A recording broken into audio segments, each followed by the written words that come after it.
We are Brightside Home Theater.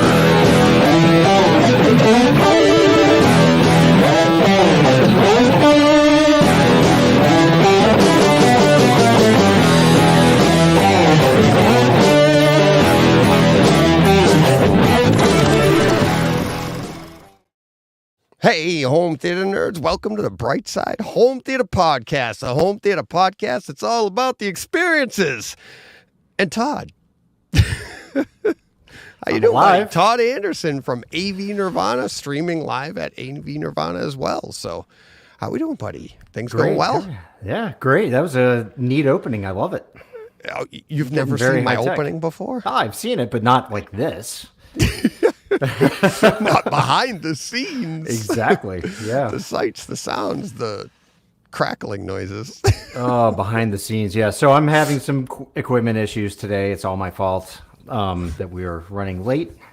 It's nobody's Which is pretty much the story of my life. My wife would probably tell you. It's called technology. Nothing ever works right?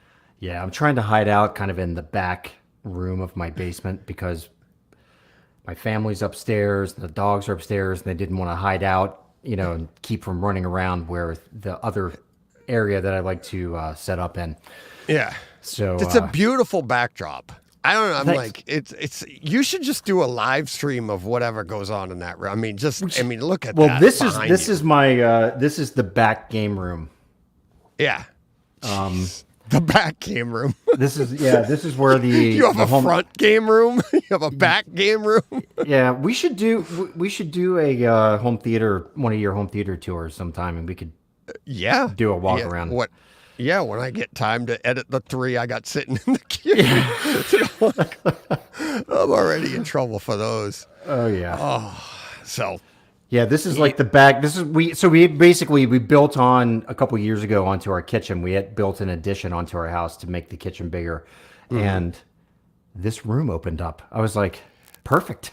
There you go. So it's just a little more territory that I've claimed down. Yeah. Down in the And there goes that noise. And I took care of it. Okay, we're good. Yeah, sorry folks. I have no idea what's going on. It could be my. Yeah, it's weird. My USB interface, but yeah. No biggie. No biggie. Nothing new. Let's go first and foremost. Did you get a chance to hear that interview that I did with Paul on Takeover Tuesday? I heard about 45 minutes of it. I think I heard the meat of it. Yeah, the gist of it. The gist of it. Yeah. Yeah. So interesting. Well, what do you think? Okay, so from my perspective, I think the most important thing that people should do is make sure that their system is channel matched, leveled, right? Mm-hmm. So whether it's to, it was a little confusing when he was talking because he referenced 85 dB and then he was referencing 75 dB.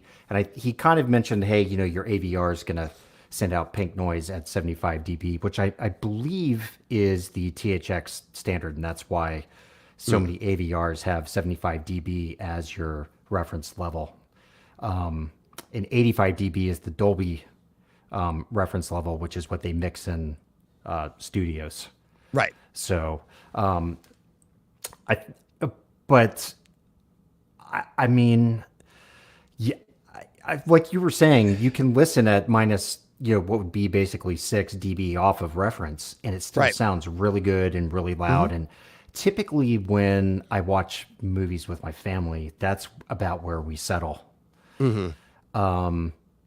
My processor is set at minus 30, which I believe is minus 30 off of 105, which would be 85 dB. Right. So that's typically where I land, is minus 30, and that's what's comfortable to me. It never sounds overly loud, but I don't have any problem backing it off either.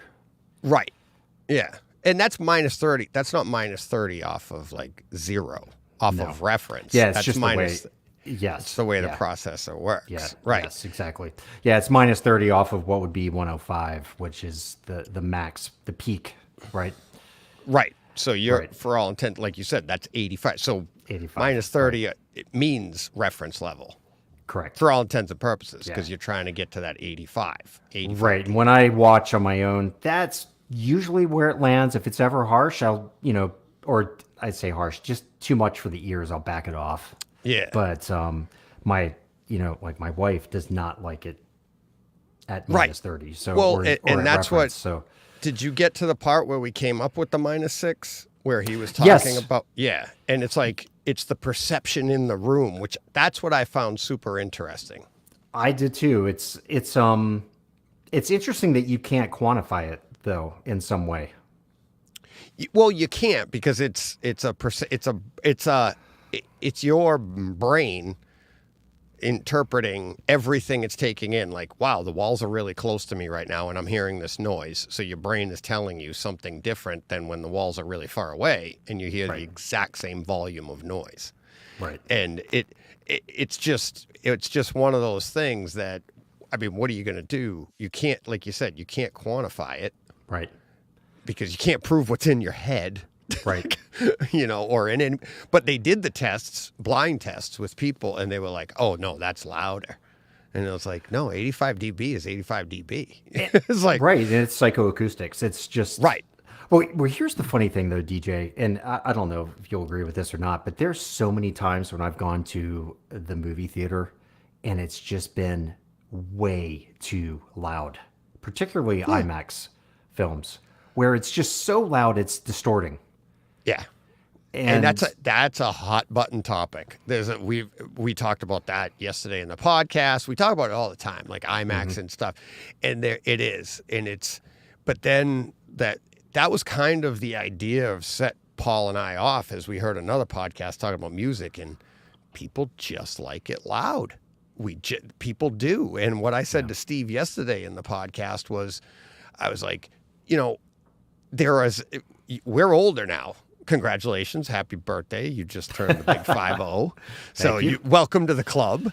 Yep. But when we were younger, we drove around this way. I said to Steve, we drove around in our cars, cranked it up, and the neighbors could hear you coming from a mile away because we liked it loud. Yeah. And now all of a sudden we're in an IMAX theater and we're like, damn, that's too loud. And it's like, is it them or us? It's Well, like and it also outgrowing. could be duration. Music is typically shorter spurts. Not when I was driving. Yes.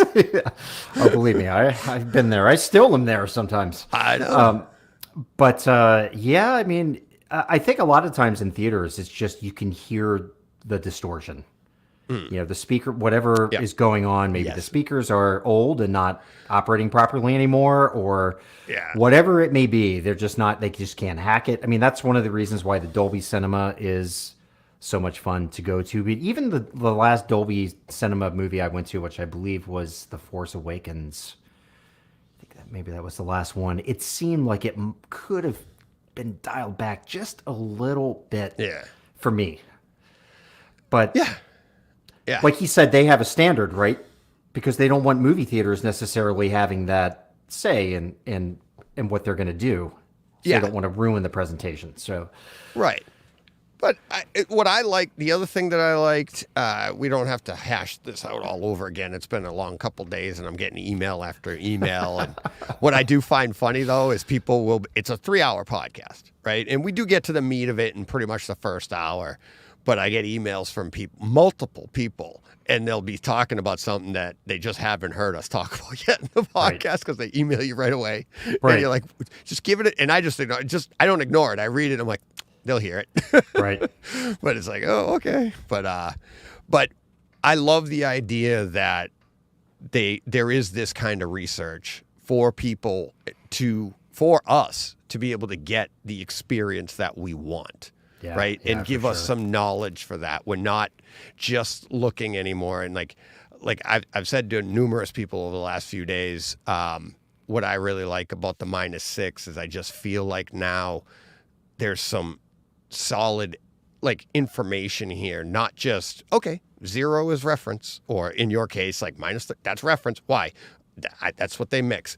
The information that Paul dug up and was able to, and actually you put it all together, it'd be like solid to me. It's even more solid to me, and it done for people like us that are looking for the right experience, the best experience we can get. Right.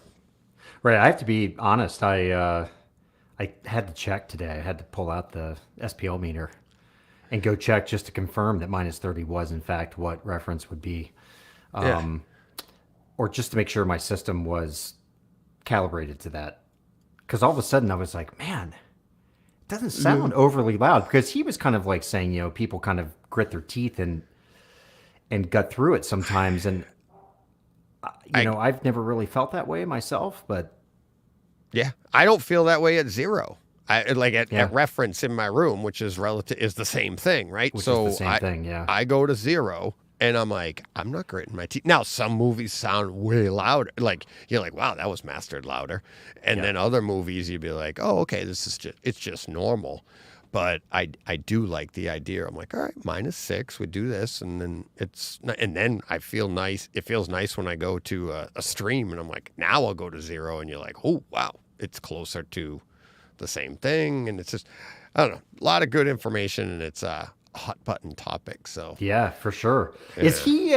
Does he master major releases, or is he mainly music, or is he? He's done everything. He's done everything. He's been in the industry for years. He's done, as he said, like movies, television, mostly music. He's in the middle of building a house with a studio in the basement. He's putting a huge studio in the basement so that he can just work from home, which is insane. Yeah. Yeah. Oh, that's so cool. Yeah. Yeah. Fun guest. No, definitely. Great guy. Yeah. Great information. Yeah. Absolutely. So are you gonna personally stick with -6, or are you thinking about probably? Yeah, because I just, like I said, I like the idea that I have a reason for it, more of a reason for it than just knowing like this is what I was always told to do. Now, granted, it is, Paul said, he did some research, so there is information behind this more than just being told what to do. You know what I mean? Like, just knowing my now I feel like I know what my receiver's doing. I know what they were doing on the mastering side, and the where the intentions came from and what the gap is. Yeah. So I feel like I have more information, and that's what I've always been about, anyways, right? And it reminds me of back in like the 90s when I was told when I calibrated my television for the first time, and it was like, you're going to have to get used to it because it's going to seem dull. It's going to seem dim. Which it does. Yeah. If you're not used, exactly. If you're not used to a calibrated television, and I was just talking to my friends yesterday on the 4th, and I'm like, I can come over and I can calibrate this up for you decently. Because he goes, at night, he has the automatic settings on and stuff, and he goes, he loses all his black level detail at night because it just dims everything down, but it's just crushing after that. Right. And I go, oh, I could set it up. I go, you might not like it. You're going to be like, because he's got Vivid there on or whatever. And it's like, I go, you're going to feel like it's dim, but for critical viewing, I'd put it on whatever I calibrate it to, just do that. And he's like, sure. All right. But I've done that for people, and they're like, I don't like it. Can you make it brighter? Oh, totally. Yeah. Yeah, they want those crisp whites. It's just crisp whites that when you put a grayscale on it, it's crisp white from like 60 to 100. Right. Like one long rectangle of white. And you're like, what the hell happened there? I know. Yeah. So it's just on a little side tangent. We were on vacation on the Jersey Shore a couple weeks ago, and this house has just been renovated. So they had brand new TVs in this place. And we turned the TV on to watch a movie the first night we were there. And I was like, you guys are going to have to give me a couple minutes. I just couldn't take. Yeah. Interpolation was on. It was like in the vivid mode. It was everything that all of us would just cringe at. And yeah. So I just it doesn't take long. No. It doesn't take long. I use the Apple TV when I go to a hotel. I connect my Apple TV, and I actually use the phone and Apple TV to get everything as close, because it doesn't touch the television, obviously. It just takes the TV, and whatever the TV is doing, it tells the Apple TV, adjust it to this. Right. Okay. And then bang. Yeah. And I have a travel Apple TV that I use, and it works great. Pretty cool. Yeah. Yeah. That's pretty high level. Not really. Travel Apple TV. Do you have a little case for it? You like Yeah, the Apple TV case that it came in. Oh, you need a I case keep that's like padded on the inside with little locks on the outside. I'm not Ethan Hunt. Right. I'm DJ. And Ethan Hunt of the HD world. yeah, I used to not be able to use Apple TV. It's only in the last, I think, year they added the update where you can use that. You had to use a Fire Stick because Apple TV, you couldn't get in and put the passwords in. Mm-hmm. You know, and it's like it wasn't allowing you into that. You know how in a hotel you got to go into that page and put the code in and stuff. Apple TV updated it, put an update in, so you can do that now. So Right. but Yeah. I like the Apple TV better than the Fire Stick. But yeah, I traveled with one or the other, watching my own TV in wherever I go. That's pretty awesome. Yeah. I haven't even thought of doing that. I just kind of take whatever's given me and Yeah. It's, You know. yeah. No, I like to have my stuff because I like sleep with the TV on, so I like to have my channels on. Oh, do you really? Oh, yeah. Every Oh, yeah. night? Every night. Every night. Same show. Every night. Every now and then I'll change the show. For one period of time, it was on a loop, and it was Avengers. Put that on, and I'd be asleep before the opening scene. And it's not a knock on the movie. It's just, but yeah, exactly. I do that. A while ago, at one point it was Frasier. Another time it was Sports Night. I've done it my whole life. Right now it's Big Bang Theory. Oh, I put it very on interesting. HBO Max and it just let it run, and it soothes me. Like it's something I know and it's common, and I just right out to sleep. Yeah. Yeah, I do something similar, but I don't listen all night. I have a timer set to shut off my phone, and I just have a earbud that I just pop in one ear and just kind of lay down. But it's A Few Good Men is my go-to. Oh, geez. See, I couldn't do that. That would keep me up. That's another one that would, I'd be like, oh. But it's all dialogue, so you don't have to watch, right? And Right. I've heard that movie hundreds and hundreds of times at this point, and I could wake up in the middle of the night, turn that on, and phew, I'm out in seconds. Yeah. Yeah. But so I get it. I just can't have it on because I do eventually wake up again So and start watching. this actually goes into kind of home theater, psychoacoustics. Did you know your brain actually shuts noises out? And that just like you close your eyes at night, your brain actually closes your ears down. And did you know that? And No. two, have you ever experienced it? So if you didn't know it, you probably didn't even know you experienced it. Well, yes. I think I know what you're talking about. I've never heard it explained that way, but I have an app that I also use sometimes to go to sleep with, and they have this hypnosis feature. Yeah. And there's 30 different hypnosis things, and they play they call it brown noise, and then they have a voice talking. And after a couple minutes, they start to space their words out or their sentences out, and you can feel that shutdown happen. Coming.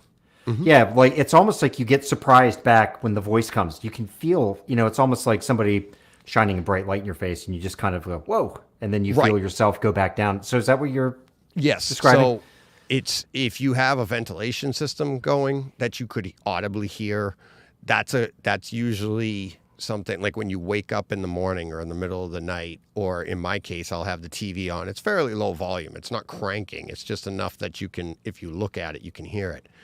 But you wake up and you'll look at the TV and you'll still just be waking up, and you open your eyes and you look at the TV, and I've been able to hear, and then the volume of the TV comes back. You Right. know what I mean? So I know that feeling. You shut it down, or you're laying there and you don't hear the TV on.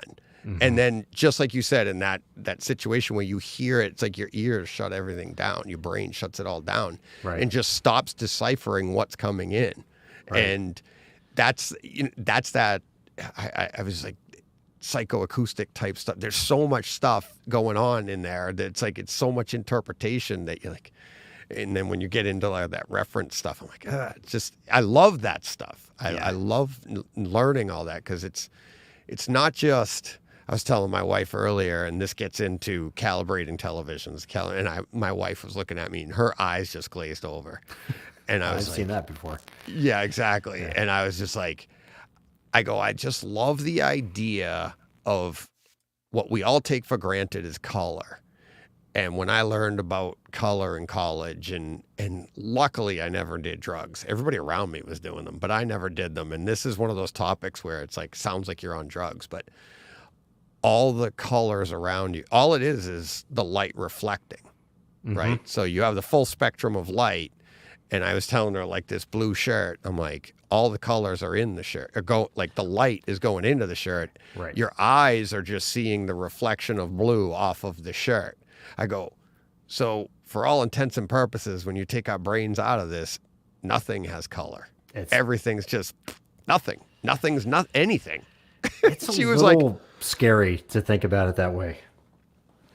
You know, it's just so bizarre. It is. It is. Yeah. And then think of the perspective, we don't see the full spectrum, right? And then on top of that, how do I know, and I've said this before, I don't know, I think I've said it to you before. How do I know the color red I'm seeing is the color red you're seeing? Exactly. Because it's interpretation, right? So it's like, if we could literally switch brains, I'd be like, what happened to your color wheel, dude? Right? And it'd be like, but we all just know that when you pick the crayon up, that's red. But if I swap brains, what if I grabbed your crayon and before I read it, it actually looked blue? And I'm like, in your head, this is what you see as red? That's bizarre. Yeah. Isn't it? And wouldn't that explain favorite colors, why everybody has different favorite colors and different, it's like. It very well could. Yeah. Yeah. And you can't, and again, you can't quantify that. You can never prove that stuff. You can't cut my brain open and go, see, he saw red. It's like it's just interpretation. Oh man, it's making me feel a little uncomfortable, DJ. I have to be honest. All right, let's get back to home theater. That is to me. I love that part of home theater because that's what you get that into. Like that's our interpretation of the colors coming off the screen. That's what art is about. That's why, like. Have you seen John Wick 4? How amazing the color scheme is on that movie. It's incredible. I mean, it's well, first of all, I think I put on Twitter, I was like, this is reference all the way, that movie. Just so delicious for the eyes. Oh. Yeah. Wonderful. There's a scene in there where he's going into a church. I'm sure you know what it is. Oh, yeah. You remember it. I want to paint that. I want to do an oil painting of that and just hang it up. And most people that aren't, they come into the house, into my basement area and be like, oh, that's a nice painting. Oh, thank you. It's from John Wick. John Wick 4. John Wick 4, yeah. Body counts, 385. That's on the low side. Oh, we got a question here from Decibel Destroy. He did correct himself. I mean, Todd. But he says... Don. Yeah, does Don have a theater room? Yes. Yeah, he does. Don does. Would you like to describe your theater room for the people that might not know about your theater room? I don't know. I mean, is it even usable right now with that behemoth? Have you put that in yet? No, it's not in there yet. That's still sitting on the outside. That thing. We'll talk about that in a minute. That thing's insane. That made quite the entrance into the neighborhood. Lots of people, because it sat in my driveway for a couple hours. I ended up getting a couple passerbyers who are friends. One's my direct neighbor who's 76 years old. to help me move it. I'm like, what'd you say? Lay down. I'm going to slide this across you. I'm like, this. I really don't know if you want to be here for this, but yeah, that thing is it's a beast. Yeah. So yeah, that's going to take a little time. But yeah, it's a theater room's like 18 by 13 or 14 with like 8 or 9 foot ceilings. And it's got 7 bed layer channels, 8 ceiling channels, and 4 subs. 8 ceiling channels? I didn't know you went to 8. Yeah, it has 8. Last we were talking was 6. It has 8. But I think the way the processor that I have is running that, I think the front 2 pairs are matrixed together with an audio delay. I don't think that it actually processes out to 8 channels. But So are you still running? Are you running the Trinov or are you running your Storm? the Storm. You have a Storm. Trinov- But you did get a Trinov in for Yes, review. yeah, that's all boxed up, and I just Going need to back? finish up. Yeah, the review. Yeah. That was a fun piece of equipment. What'd you think of it? Like compare. I mean, your Storm's no slouch. They're kind of in It's- the same market. No, would you get the which Trinov did you get? 16? The Altitude 16. 16. Yeah. Yep. Yeah, which it's a 16 channel processor, but it can be bumped up to 20. Okay. Internally, you can download something that allows it to output 4 more channels, which I didn't do. But it's, look, if you set that up and then you set up the Storm and you set up other, I mean, you couldn't just walk into a room and be like, that's the Trinov, that's the Storm, unless you really were keen to how the base is being processed. Okay. I don't think that I could tell the difference. Right. So They're just both of them are really good. yeah. No, The take home for me though was the Trinov. The setup maybe was a little bit easier because their calibration system requires 1 measurement with that microphone. really. I have. Yeah, I don't have it here. I don't have it here with me, but That's what has it got? Like 4 heads on it or it something? looks like some it looks like alien. a torture device from Dune, Yeah. or something. Yeah. It's Yeah, just exactly. this really cool. Yeah, it has 4 microphones.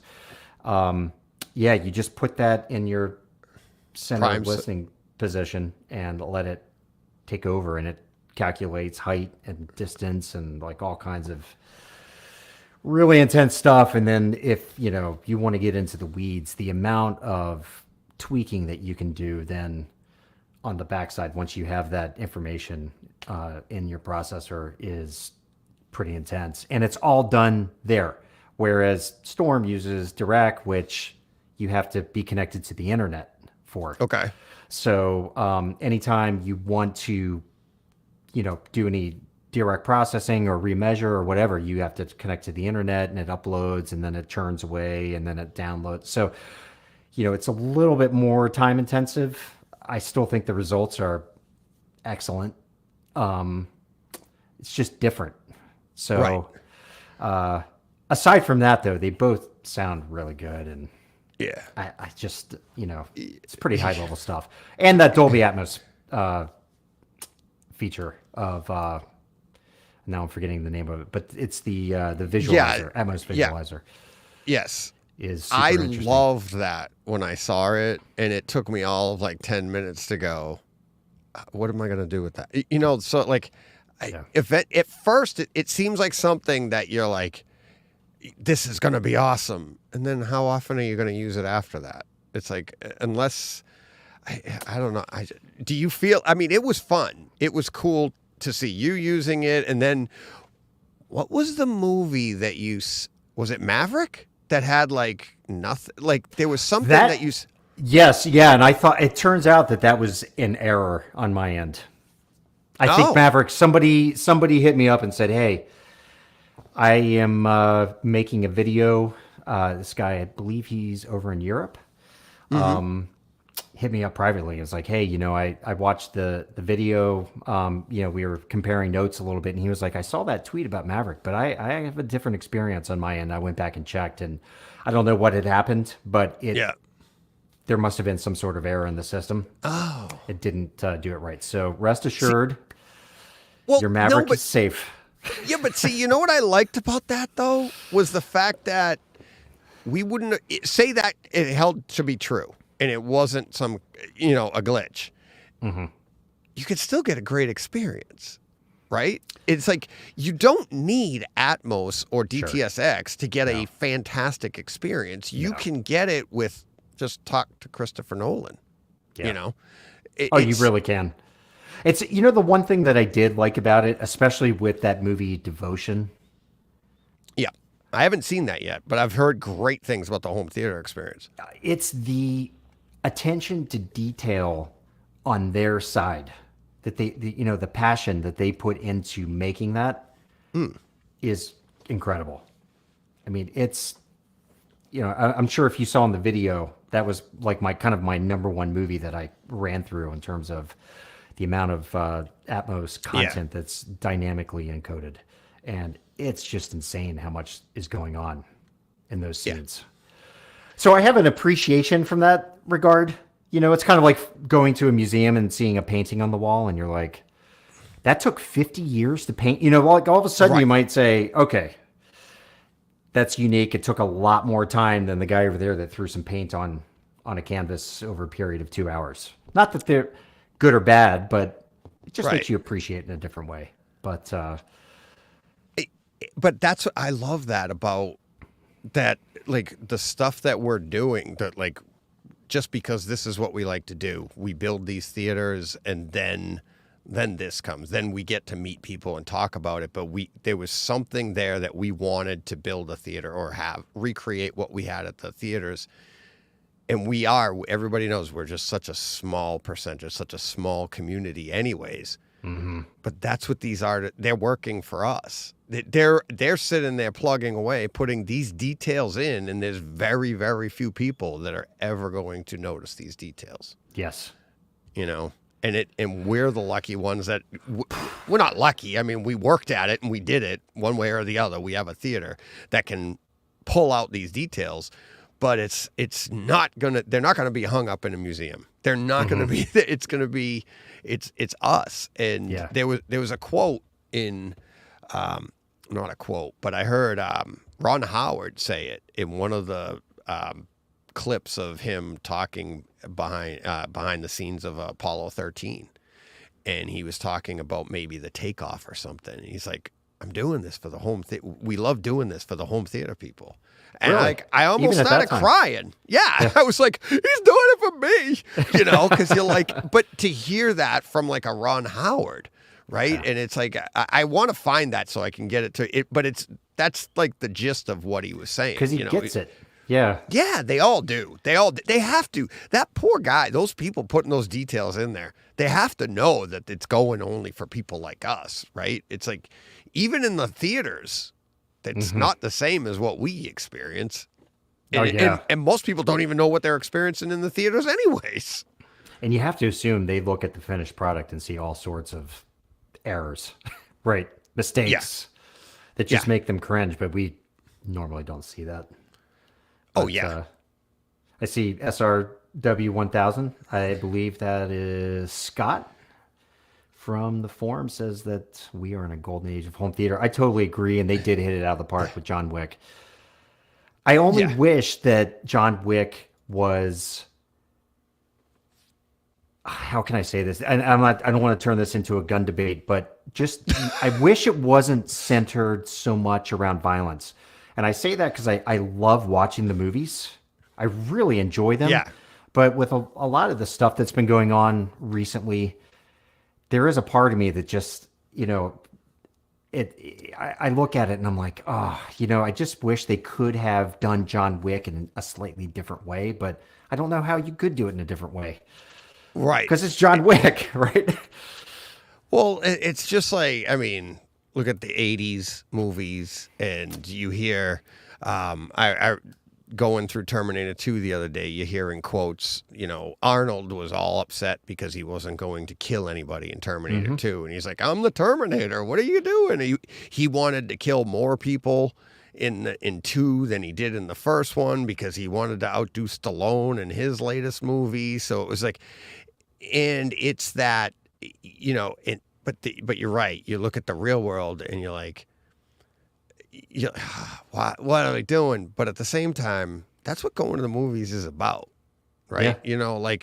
I mean, it's a separation, and that's part of like what Steve and I were talking about yesterday about that movie Hijack, and he was like, I wish it was just so unrealistic how they hijacked the plane. I'm like, because you're not. Yeah, you don't want realism there because you'd be afraid to get on a plane if you thought it was at all plausible, right? So it's like you need that separation from reality, and it's like, I mean, if you make a sci-fi movie, you can do whatever you want. You can blow up a whole planet, and everybody's like, "Oh wow, did you hear that explosion?" Right. But it's like because it's a separation of reality. John Wick is like, "This is crazy. This is no, that would never happen." That's the point. That's not reality, and it's a fine line. They seem to have gone way over it, but it's like it's comics, it's cartoons, it's whatever you want to call it. But it's true. I mean, it's very pervasive in our culture. And I don't think it would bother me as much if we weren't having these mass shootings all the time, because they, it's I don't think one has anything to do with the other, though. That's the thing. It's not for us, not for you and I and most sane people. You worry about the people who it does, right. They, whatever. But anyway, I loved that movie. I can't wait to watch it again, despite, I love things going boom in my theater. I know, man. That one, yesterday I watched The Covenant for the first time. Have you seen The Covenant? Yes. That's my favorite movie of the year so far. Yeah, I think I think that one's pretty good. I mean, gorgeous. That's another one. Visually just, isn't it? Stunning. It sounded amazing. Yes. The pacing of it was really good.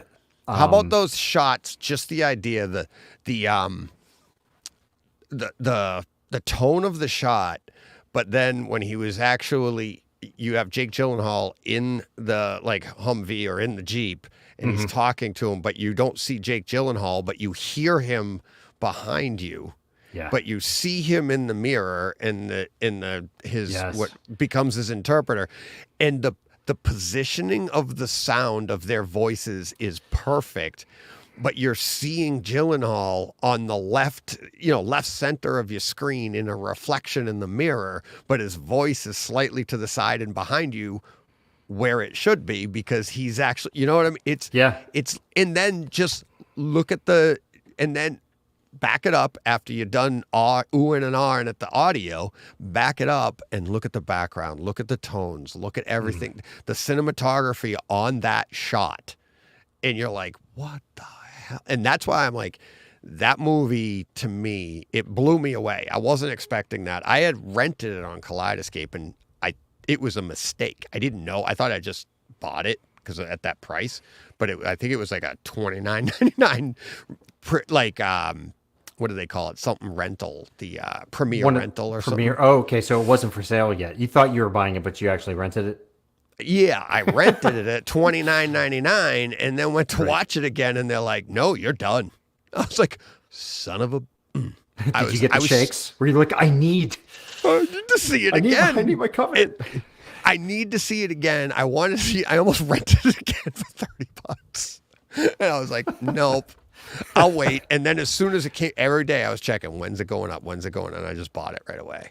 But that movie blew me. The story is amazing. The picture is amazing from beginning to end. And then the audio. And I'm like, I was trying to think of another movie that I would put ahead of it this year, and I can't. Not yet, anyways. No. Yeah. No, I agree. When did Wick get released? Was that was earlier this year? It came out in March. Yeah. It came out in March, and then it obviously just came out in 4K and stuff on disc recently. Right. Okay. That's not the one I'm thinking of then. Let me see. What did I watch? Sisu. Yep.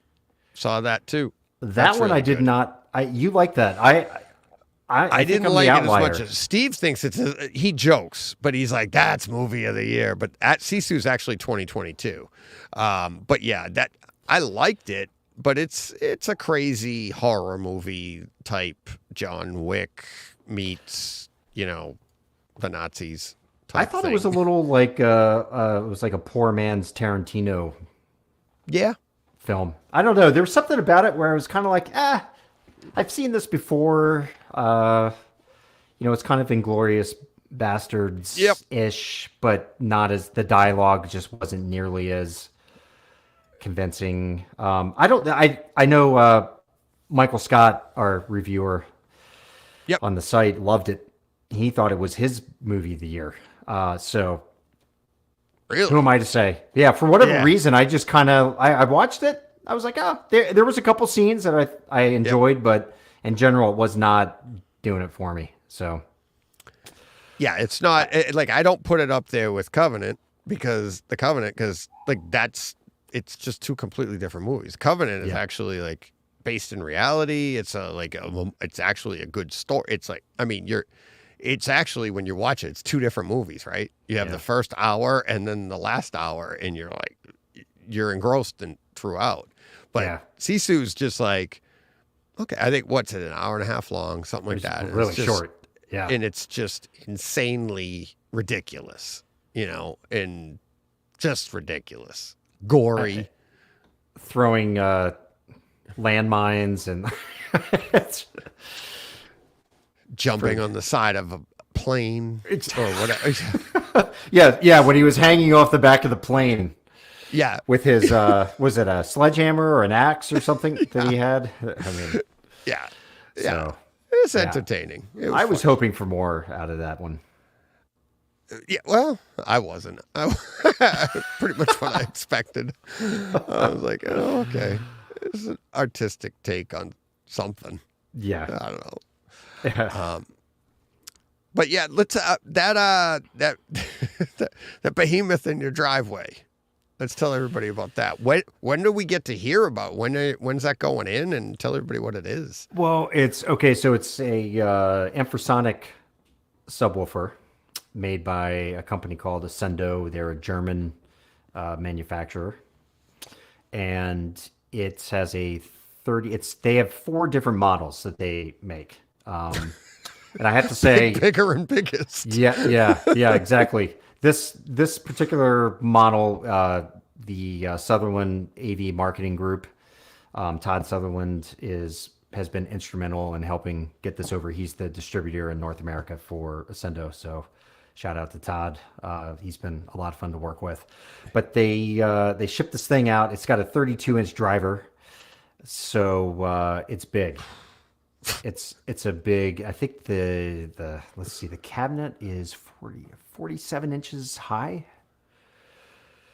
It weighs 350 pounds, and it came in a shipping crate that the shipping weight of this thing was like 456 pounds. Now, Pretty ridiculous. and you had to have a 220 wired into your room. Correct. Yeah. So the back of the room is wired up for it. It's all set to go. Just waiting on a couple things to finish up so I can move a lot of things around and fit that in. I'm taking out the 2 subs that are in the back of my room and replacing them with SVS SB16s.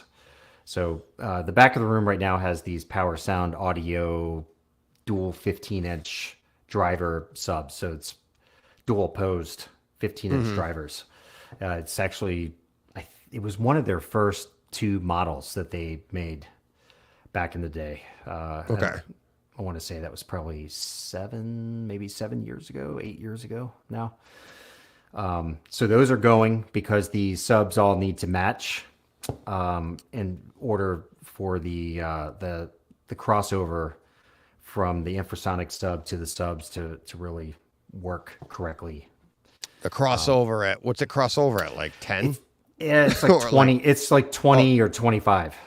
Oh, okay. So it crosses over that high, and Yep. and it takes everything down. I've heard.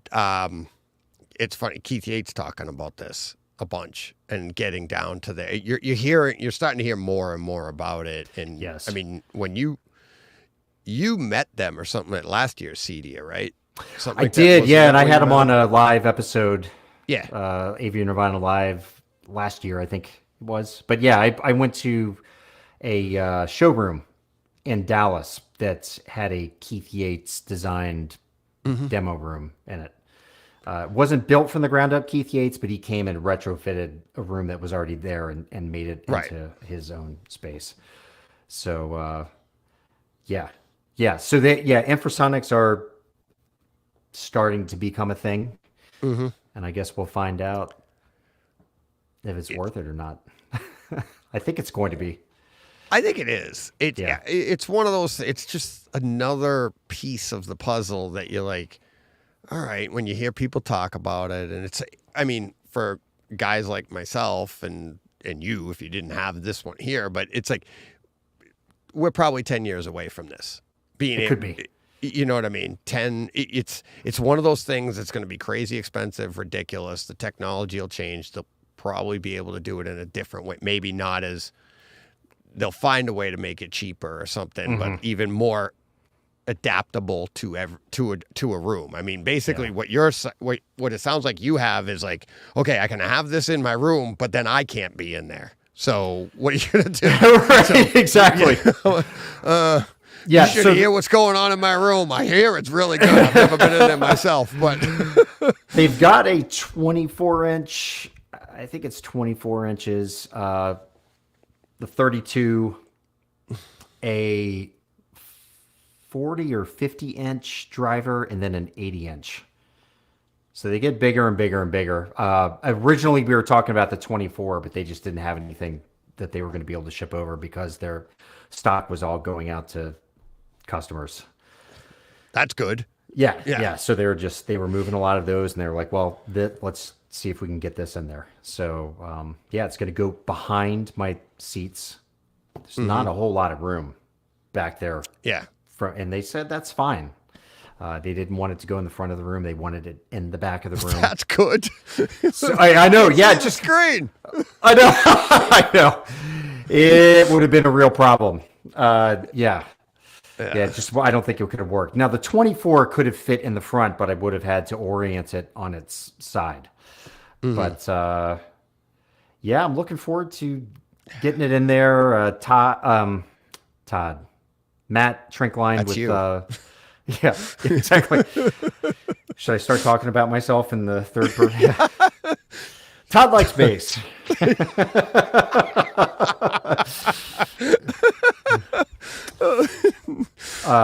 But so Matt Trinkline and the owner of Ascendo are both going to hop online with me on a live call, and we're going to integrate it together.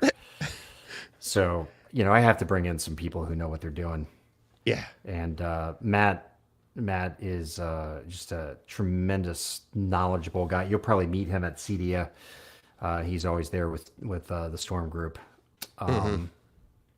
He was at Wisdom Audio before being with Storm Audio, and he does all of their remote calibrations and everything. He's really, really smart guy. And Jeffrey, who owns Ascendo, is going to have to be on there to kind of help Matt talk through some of the specs for setting this up.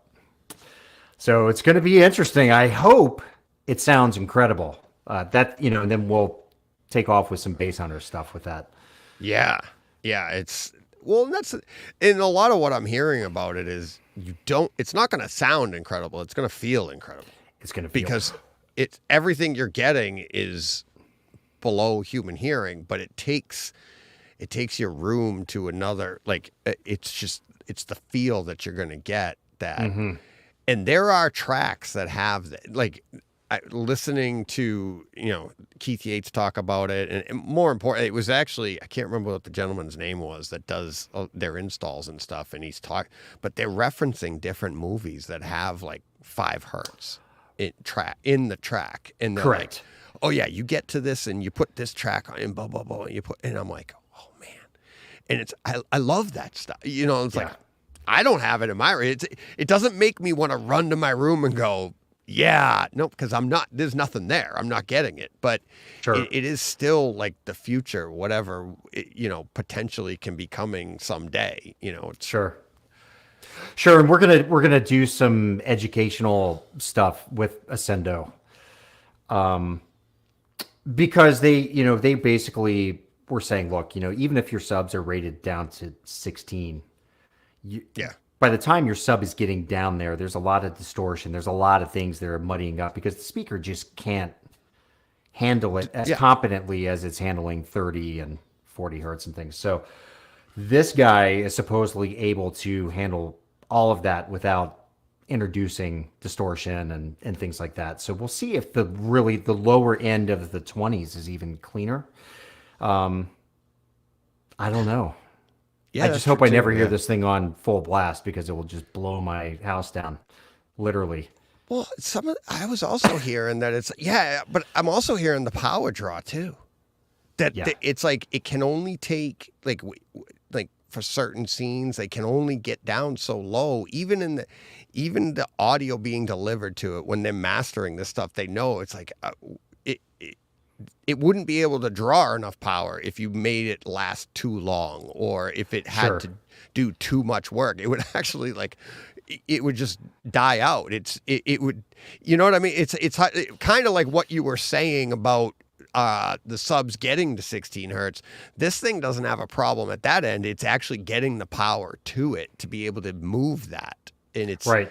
There's so much that goes into these things that when you're into those high-end theaters, they're like, yeah, we've got multiple lines of electricity. You know, it's crazy. It's nuts. Yeah, so they had said, look, you can do this off a 110 line, but we really want you to go 220, which luckily after our renovation, we had a 220 line that was down here. You can't see, but right over here is a doorway into my workshop. And this line was just dangling and tied up. It was tied off in a box, but it was just dangling down behind this shelving.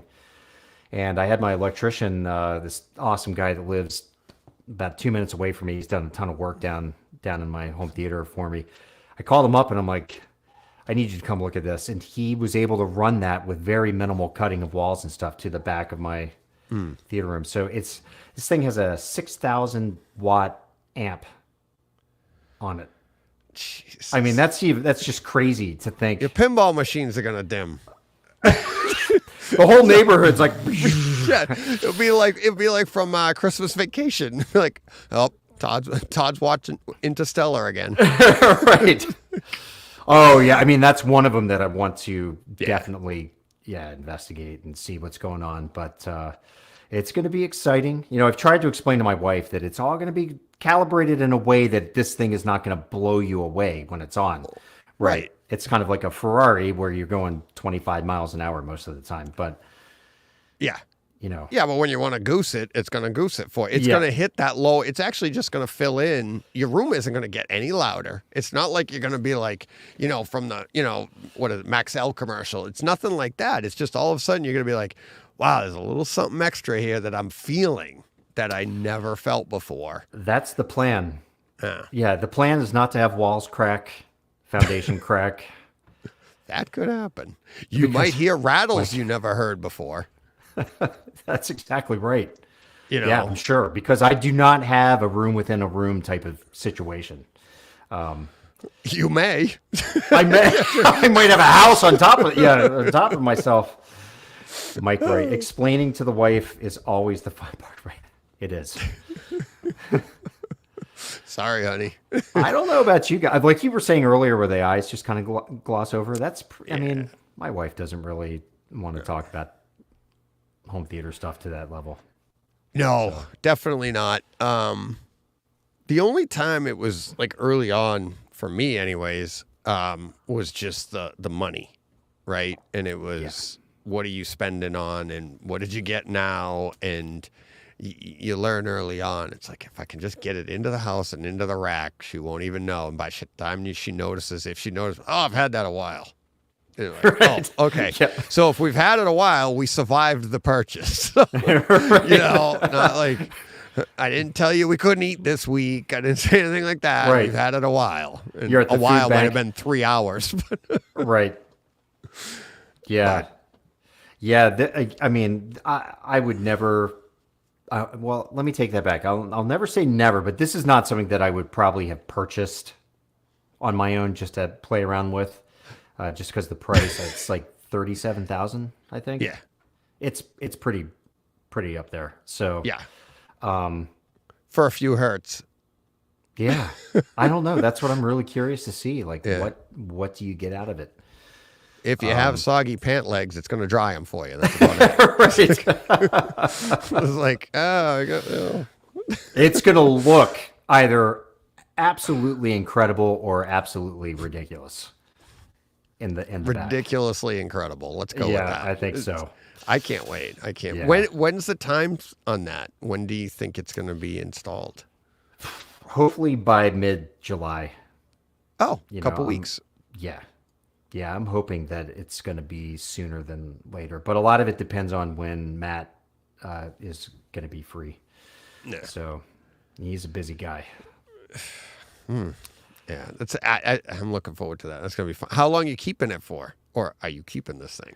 Well, it's here on a long-term loan. Just because of the size of it, really? Yeah, I don't know. I think we'll run it as long as it's producing useful content. Yeah. Keep making that content. Keep it running. Yeah, no, I think it's really awesome that they wanted to do this. Yeah. They reached out to me. They saw the Base Top hunters. Gun Yeah. Top Gun base hunters, and Jeffrey, the owner of Ascendo, reached out to me and said, "Hey, do you want to have a chat?" I was like, "Sure." And we had met before, Yeah. but we had never, discussed doing anything like this. So I was definitely interested when they first brought it up. I'm like, wow, I don't know if I have the space for that. And the more Yeah. we talked, they're like, yeah, it's fine, it will work. So Yeah. It's. I mean, you could get it in there, but it's. Yeah. You're losing real estate for if you're going to host a bunch of people for a party or something. right, yeah, well, it's going in a place that nobody ever would have been in anyway. So here's a fun little backstory on this thing, and I think I maybe had told you this, but so it's made over in Germany, and they shipped it over here, and when it got here to New York City, they had it at Sutherland Marketing's northeastern distributor area, like in Connecticut or something like that. Whoever was delivering it from the ship to their warehouse dropped it too fast, and the feet drove up through the bottom of the cabinet. That's how heavy this thing is. Yeah. So this has actually been in the U.S. since like January, Yeah. and they were like, okay, we need to figure out how we're going to repair this. And I was, they talked about all these different ideas. I was like, whatever you guys got to do, you got to do. And so what they ended up doing is putting this really nicely finished board affixed to the bottom. It's all drilled and glued, and they did all this testing. The thing is airtight. It's as good as new. It just doesn't have the little peg feet on the bottom. You can't even tell, honestly, if you walked in the room and saw it right now. You wouldn't say like, oh, it looks like they repaired it. It looks like it's seamless. I mean, they painted it and did everything they needed to do to fix it. But, I mean, that's pretty intense. When they told me the feet drove up through the bottom of it, that's when I looked up the weight. I was like, oh, well, no wonder. Yeah, when you set down 350 pounds fast, it's going to... Quickly. Yeah. It's going to... That's a lot. Yeah. Yeah, somebody screwed up. Yeah. Oops.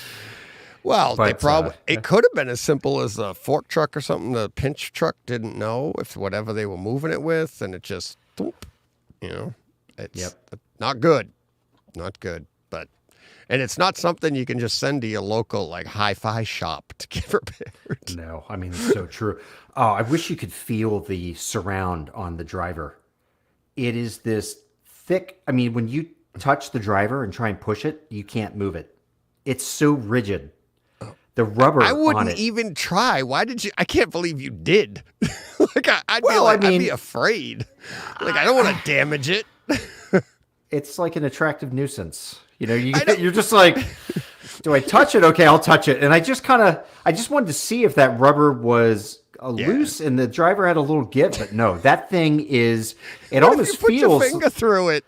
Oh my God. I'm telling you, this thing, the driver is so rock solid, and that rubber surround, the rubber's got to be that. Oh, yeah. I mean, it's crazy.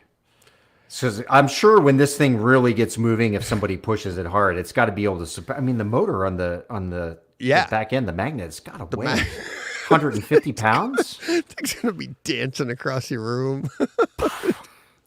I haven't thought about that. I wonder if you know, if Like, without this is great. It's hitting the back of your seat. just blows through the back wall. Catch that. Oh, it's classic. Yeah, I mean, so here's what happened. Do you want to keep talking about this, or do you want to? Yes. Okay, yes. so it came. Why would we not want to talk about something like nobody I know has? Yes, I want to keep talking about it. So it was like R&L carriers or whoever it was. They brought it, and I hear the truck it had like the lift on the back. You know, the guy's bringing it down, and luckily he had a motorized lift. What are those things called? Dolly jacks. Pallet jack. Motorized pallet jack. truck. Yeah. Yeah. So it had a little motorized electric, movement mechanism. So he was able to kind of get it uphill and get it onto the driveway. He got it up and he like set it down. He's like, "What the hell is this?" I was like, "Oh, it's a subwoofer." His eyes. He was like, a what? A subwoofer? That actually, I remember back in the 90s when I first started it, and you heard the word subwoofer, and you're like, that's just big. That's like, you got Velodyne, it was something, especially the tech back then. It was, They hadn't even come up with the little cubes yet or anything. It was just, you just knew big, and it's subwoofer to you meant huge. Yeah. Doesn't that feel like an inadequate term for this? Like, it's like Totally. Subwoofer sounds like, yeah, that actually this is a subwoofer over here. This is the woofer over here. Yeah, this is like, just, I guess, infrasonic is the right way to go with it. But yeah, I mean, you saw the photograph of it with the SVS SP16 sitting next to it. They look like little cubes. It's almost silly. You texted me the pictures in your driveway too, and it was like, it's like the box was as tall as my Ford Expedition. That's what I said. I'm like, a white Expedition. I was like, I know. It made it look like an Explorer. It was. It's as tall as the Expedition. It was just huge. Yeah. So I was sitting there looking at it like, okay, because we were getting ready to leave on vacation, and like, I just put a tarp on it. I was like, what do I do with this thing? I really wanted to get it inside. I didn't want to put it into our garage. So that's when my older neighbor came over. He wanted to help, and I'm like, I mean, I love the help, but I just was more worried about him. I didn't want him to get hurt. Yeah. But what I ended up doing was I tipped, because I got a lot of experience moving heavy stuff around. These machines behind me are anywhere from 280 to 350 pounds each. So, you get used to getting creative with using your body weight and stuff. Mm-hmm. And essentially they had the sub was on a pallet. A thick kind of styrofoam pad was drilled into the pallet.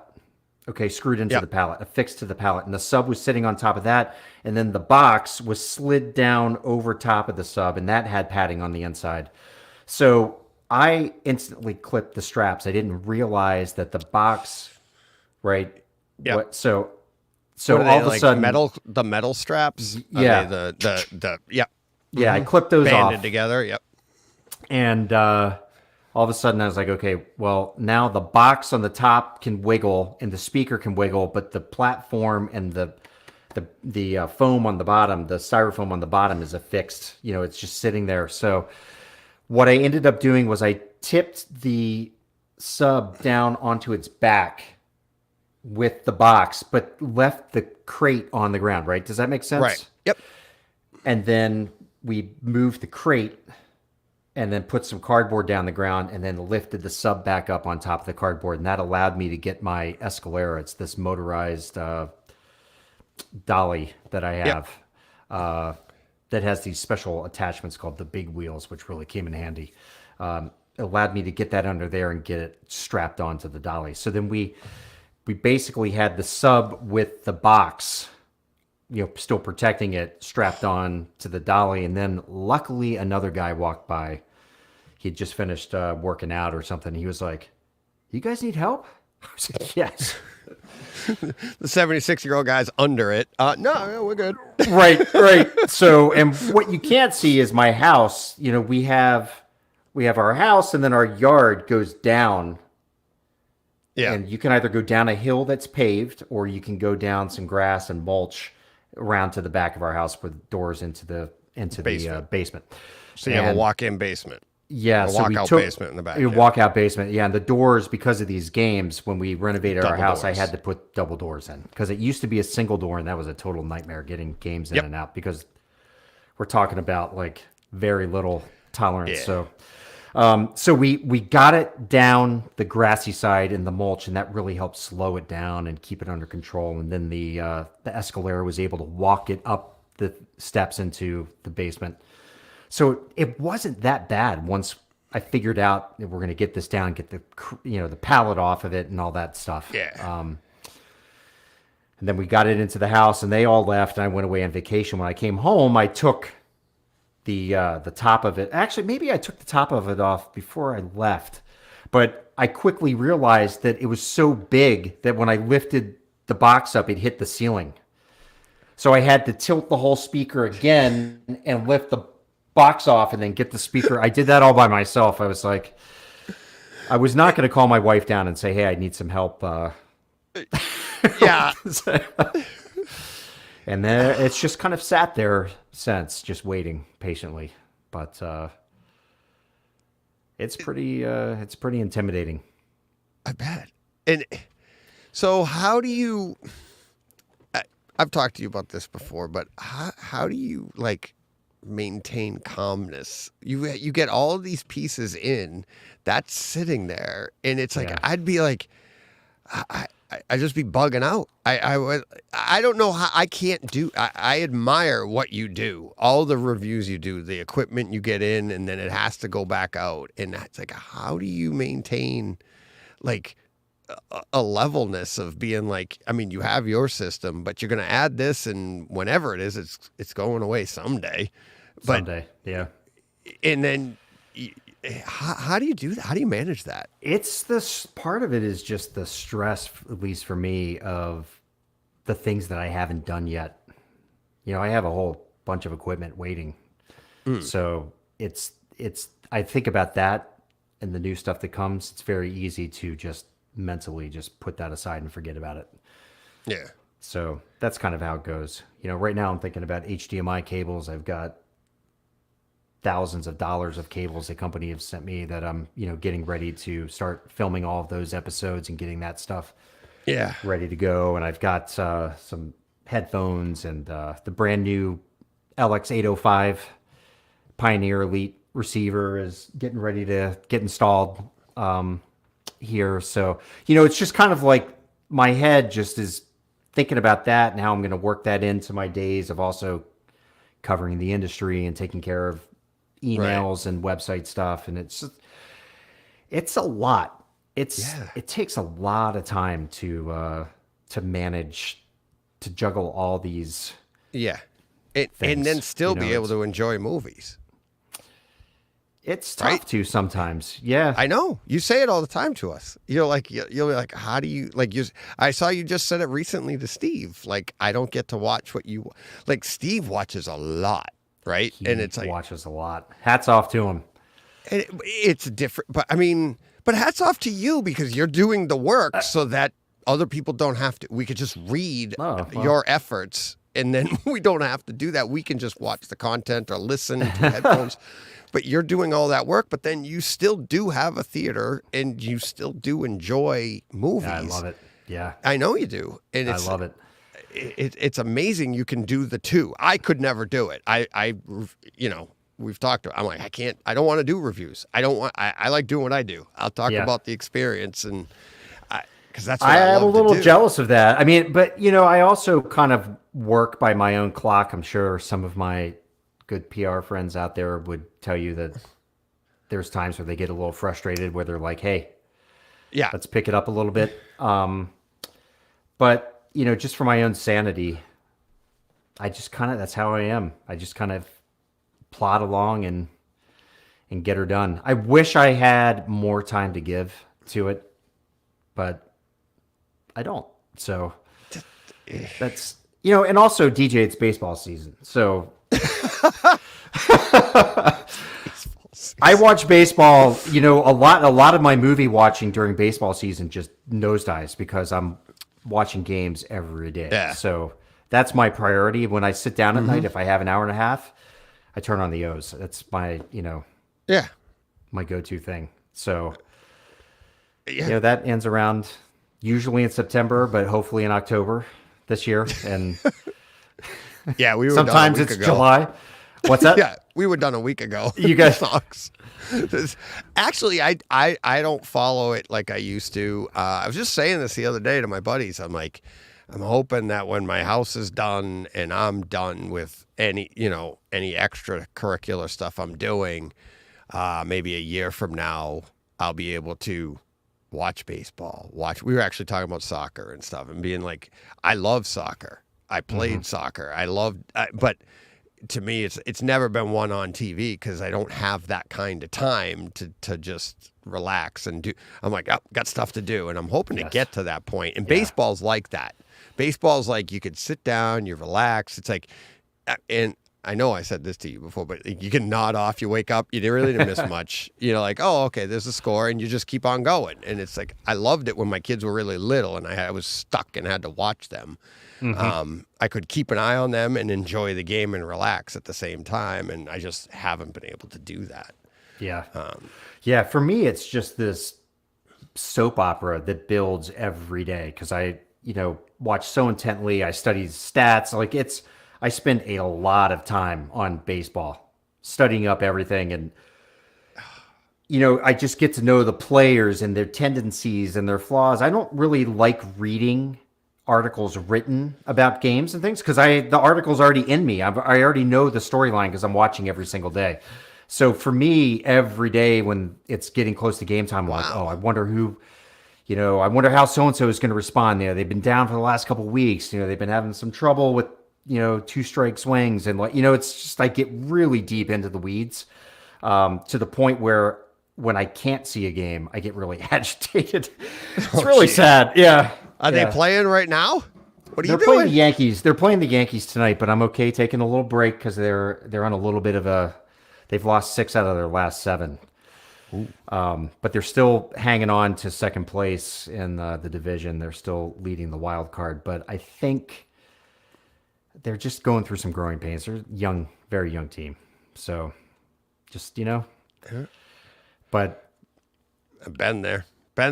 I did all that with hockey years ago. I was big into that, and same thing. Can't miss a game. Can't do, and you just. I had to step away. I just got too emotional about everything, and it's like, oh yeah, you know, it's hard because you get so invested, and then when things don't go right, you're like, "Argh," and then you're like, and you get nervous. It can be things very aren't gonna go frustrating. right. Yeah. Ugh. Yeah, I know. Yeah, I mean, yeah, well, you're an athlete also, so you know you can internalize it, right? Because you know what is probably going through the players' heads. Well, at least what you hope. Probably they're thinking about, like, what am I going to eat for dinner? You know? Well, Are we gonna be able to sleep in tomorrow? Well, that was like one of the things about Manny Ramirez when he was here. And people used to get so frustrated because he'd be like, you know, he'd hit it and it'd be, the second baseman would bobble it, and they'd be like, if he just hustled down the line, he might have been safe. And like, look at him, and he's just like, oh, well, I screwed up. And he doesn't even care, right? Oh, yeah. He's like, or Manny I think it was being like, Manny. yeah. Yeah. But it was that mentality that have you seen his career average? Have you seen, he doesn't care. And that's what made him great, is he didn't care like we all did. Like everybody gets angry. It's a good life lesson, I think, not to get too high on the highs and too low on the lows. And, you know, I think a lot like we were just talking about with, you know, the stress level of having products waiting to be reviewed and people asking you where they are and PR folks reaching out and saying, hey, I've got a story for you. And, you know, it's, you know, you do just kind of stay even keel. If something passes, it passes. You know, if a month goes by and you still haven't gotten to something, what can you do? Yeah. You know, you can't. Yeah. That's what I'm learning. And it's because like I get so excited to take stuff on, and like we were saying about doing, HT tours, and I'm like, and I got to get to it, but at the same time, you got to be. It's like I just can't. I gotta get stuff done, and when I get to it, I'll get to it, and it's you just gotta pace yourself. It's not like I'm not doing anything. Yeah, yeah, exactly. One thing I did want to talk to you about, and this is something that's been kind of not bugging me, but let's and you don't even know what this is yet. You saw it in the note, but I'm a little nervous. Yeah, no. I think it'll be a good discussion. Speaking of Keith Yates and the types of theaters that he does, right? And it's like, I mean, he's achieving what he perceives as perfection. That's what they're going for. Yeah. And there are some detractors. They think that it's crazy, and it's like he won't even talk about anything under whatever or this and that. But listening to the specs, listening to what they're going for and the perfection that they're trying to drive, and every single little detail that actually matters. And then when you think about it, they're still talking about the same content we're talking about, right? They're still talking about like a 4K Blu-ray or a Kaleidoscape or something, right? They're not getting some special cut.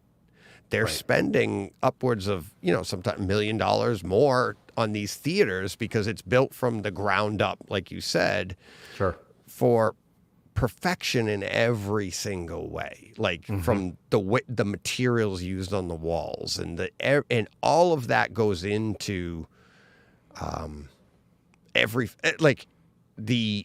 the experience that they're trying to provide. And that's what I love hearing when you hear them talk about it and stuff, and the experience that they're trying to provide. And it's all about that. Yes. And what I've found about it is like, some people don't like that.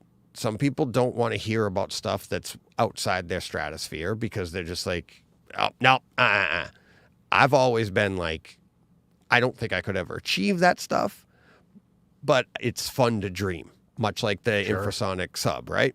Yep. So, like I said, 20 years ago, I dreamt of a Kaleidoscape, and they come back down to Earth. And believe it or not, I mean, a lot of people they came down to Earth. Yeah, they used to be like your infrasonics. They were more expensive than that, actually.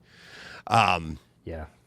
But my point with the Keith Yates stuff in those types of theaters, you were lucky. I've never been in a Keith Yates theater, but I've been in some spectacular theaters. And it's this stuff. Now, here's where the bombshell comes in. We need to realize, in a lot of, at our level, when we're talking about these little tiny things, how far away we are from perfection. And then when we're getting all into the weeds over minus 6 dB on reference level, and you're fiddling with every little detail that you can possibly fiddle with. We're still so far away from perfection. Right. Doesn't mean we shouldn't fiddle. I'm not trying to say that, but sometimes we lose focus on just sit down and enjoy the movie. Yeah. It's like you're fiddling with something and you're like, this is going to make it perfect. No, it's not. It's not perfect. Like a $2 million theater that's been installed appropriately. Right. Right. And to get that, there's so much more that you can do. And it's and with all your experiences, all the stuff that you've tested, it's I know you have a grasp of that. I just think a lot of the listeners, a lot of people don't you think you're top of the line, that JVC, what is it, the 30th anniversary, whatever the anniversary one is, right? Yep. 25th. And the 25th anniversary, and they're like, that thing is awesome. It just blows everything away. I'm like, no, it doesn't. Yeah. It's that. I mean, I've said this to people, that's the top of the line of entry level. Right. Yeah. Right. Exactly. Yeah. It blows everything away. That's $30,000 and under. Right. To varying degrees. But, yeah. But it doesn't blow away the $180,000 Barco, whatever. I don't know. Yeah. Yeah. It's in those systems that people put in, and and when you see those, it's kind of another level that again, it's almost like you can't quantify it. You don't know how do you, and to be fair, our systems are really, really good. They are. There's no doubt about it. But there is a whole other level way over us that shouldn't be ignored. It should be admired, watched. And then I think that's why I do appreciate the content more than, and I love to fiddle. I love to tweak and I love to do all of that because that is the fun and to see how much better we can get with what we have. But also keep in mind, it is about the content. It's about we're building for the experience and get out and sit down in an experience, Yeah. Yeah, I see Scott saying the Christie Eclipse is truly amazing. And it is truly amazing stuff. Like earlier on when you were talking about -6 dB, and I kind of alluded to I think the most important thing is to make sure your channels are level set. Yeah. And that kind of gets back to that idea that, look, we're not going to ever experience that absolute perfection in a lot of our rooms. Some of you out there listening to this probably will, or have that at your house, and that's great. But most, 99.9% of people will never be able to afford that kind of experience. But you can still have an amazing experience with an incredibly inexpensive system as long as you take the time to set it up correctly. Right. That's it. I mean, you can buy relatively inexpensive Polk audio speakers and have an AVR that costs $800. Go out and buy a Blu-ray player, and you will have a phenomenal experience as long as you take the time to dial in the equipment that you have. Yes. I think that gets lost a lot. We were talking about a $37,000 infrasonic sub. I mean, it's awesome. Yeah. But, there are things that you can do. You could put cheap bass shakers into your chairs and, run them off an old, I did that for years. Yeah. It was great. It adds another dimension, right? Of something that you aren't getting out of your, less than capable subs, but I don't know. So what was your question? It's not really a question. It's this. It's the discussion. It's the idea of, and what I tell people when they're new into home theater, it's like experience the different stuff and start with, like you said, in the Polk audios or whatever. Just start with something, and then because you don't know what you don't know yet, but then even when you get to a level, like I've been doing this for over 30 years, and it's like, just keep in mind that I'm never going to get there. Doesn't mean the fun's over. It means that it's like, sit down, enjoy, and then start to, or try to take in that content and enjoy it for what it is, because that's what this is all here for. It's like we're doing it for that content. And I think that you go in the forums, and that's why I started this podcast. It was, most of the home theater stuff is all talking about gear, and it's like, what about what we're doing with the scenes, like, how are you testing all your gear and stuff? And it's like you're doing bass hunters. That's awesome, because we're taking that, like you said, like, Todd loves bass. That's how you have to open. Right. You have to open the next bass hunters with that. Yeah. Oh, that'd be hilarious. Okay. Yeah. Next one's going to be John Wick 4, by the way. Oh, really? So, yeah. Yeah, I'm thinking about dragging the equipment out tomorrow and getting that in Covenant. Yeah. But see, and that's the fun stuff. That's you don't need to have a Keith Yates theater. You don't need to have perfection. And you do have a great theater, don't get me wrong. But I like it, but I know it has flaws. But most of us have theaters with flaws. We all do. And that's how, and that to me is part of the fun too. There was oh man, I forget who the director was. I think he's done the Fast and the Furiouses, and then he did this other movie. I think he did Hurricane Heist. Oh, his name's on the top of my tongue. Oh my God. But anyways, in the Hurricane Heist, he did, is it Rob something? Cohen. Is it Rob Cohen? Yes. I think. Yeah, I think it is. Yeah. Okay. So I think whatever movies he was doing before Hurricane Heist, right? He had an insane budget. Okay. And he's like, they were like, yeah, I need 2 cranes for this shot. I got to get a crane coming in here. We're going to come down here. The explosives are going to, we're doing this. And they're like, all right, I need a 3rd crane. They're like, get the 3rd crane in here. Blah, blah, the studio, this. He wanted to do a shot for Hurricane Heist. He's like, I need a crane. They're like, no, figure another way around it. He had no budget for another crane or a crane or something. And he's like, Right. So they developed a technique around it. And he's like, and he says in the like audio commentary, he goes, that's where art's made. Art isn't made when they just keep giving you money to throw at something and do it. He goes, I had to figure my way around this stuff. And that's where it comes. And that's what we're doing in our room. It's like, for all intents and purposes, we're taking, whether it's a small bedroom in an apartment or like Steve, took a garage and turned it into a theater. Yeah. We're all creating art with our theaters, and because we're trying to work around all those imperfections and create an experience that's like going to the movies. And at the end of the day, we actually overachieve because it's better than when you go to the movies. It's so true. Isn't it? I mean, yeah.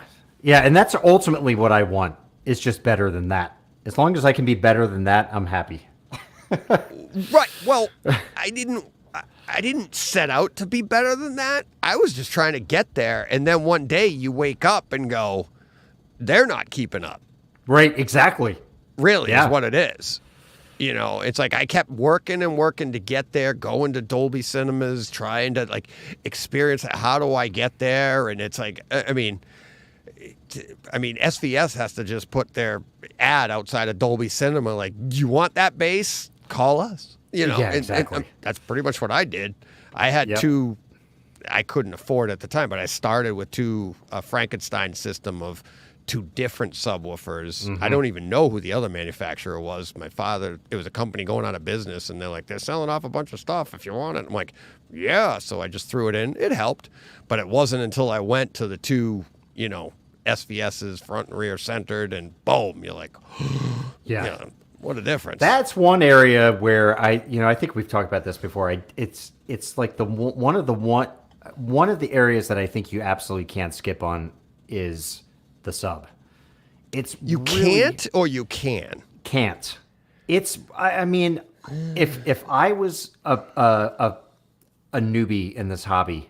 All right, we're going 3 hours again because we're going to push back hard on this. No, I would say. Let's remember, Todd loves bass. Don't race out and buy whatever you can afford right now. Right. Save. A sub is something that I would spend an extra year saving for, just to kind of get into. More important than an engagement ring. It's right, honey. We'll get married in 2029. Honey, yeah. You spent a month's salary on this, and how much on that? Right. I think it's easier to get away with budget speakers than it is to get away with a budget sub, is what I'm trying to say. And I would save as much as I could for that subwoofer, because otherwise you're going to end up just buying the next budget sub that's another 200 more, and then you're going to get rid of that after it,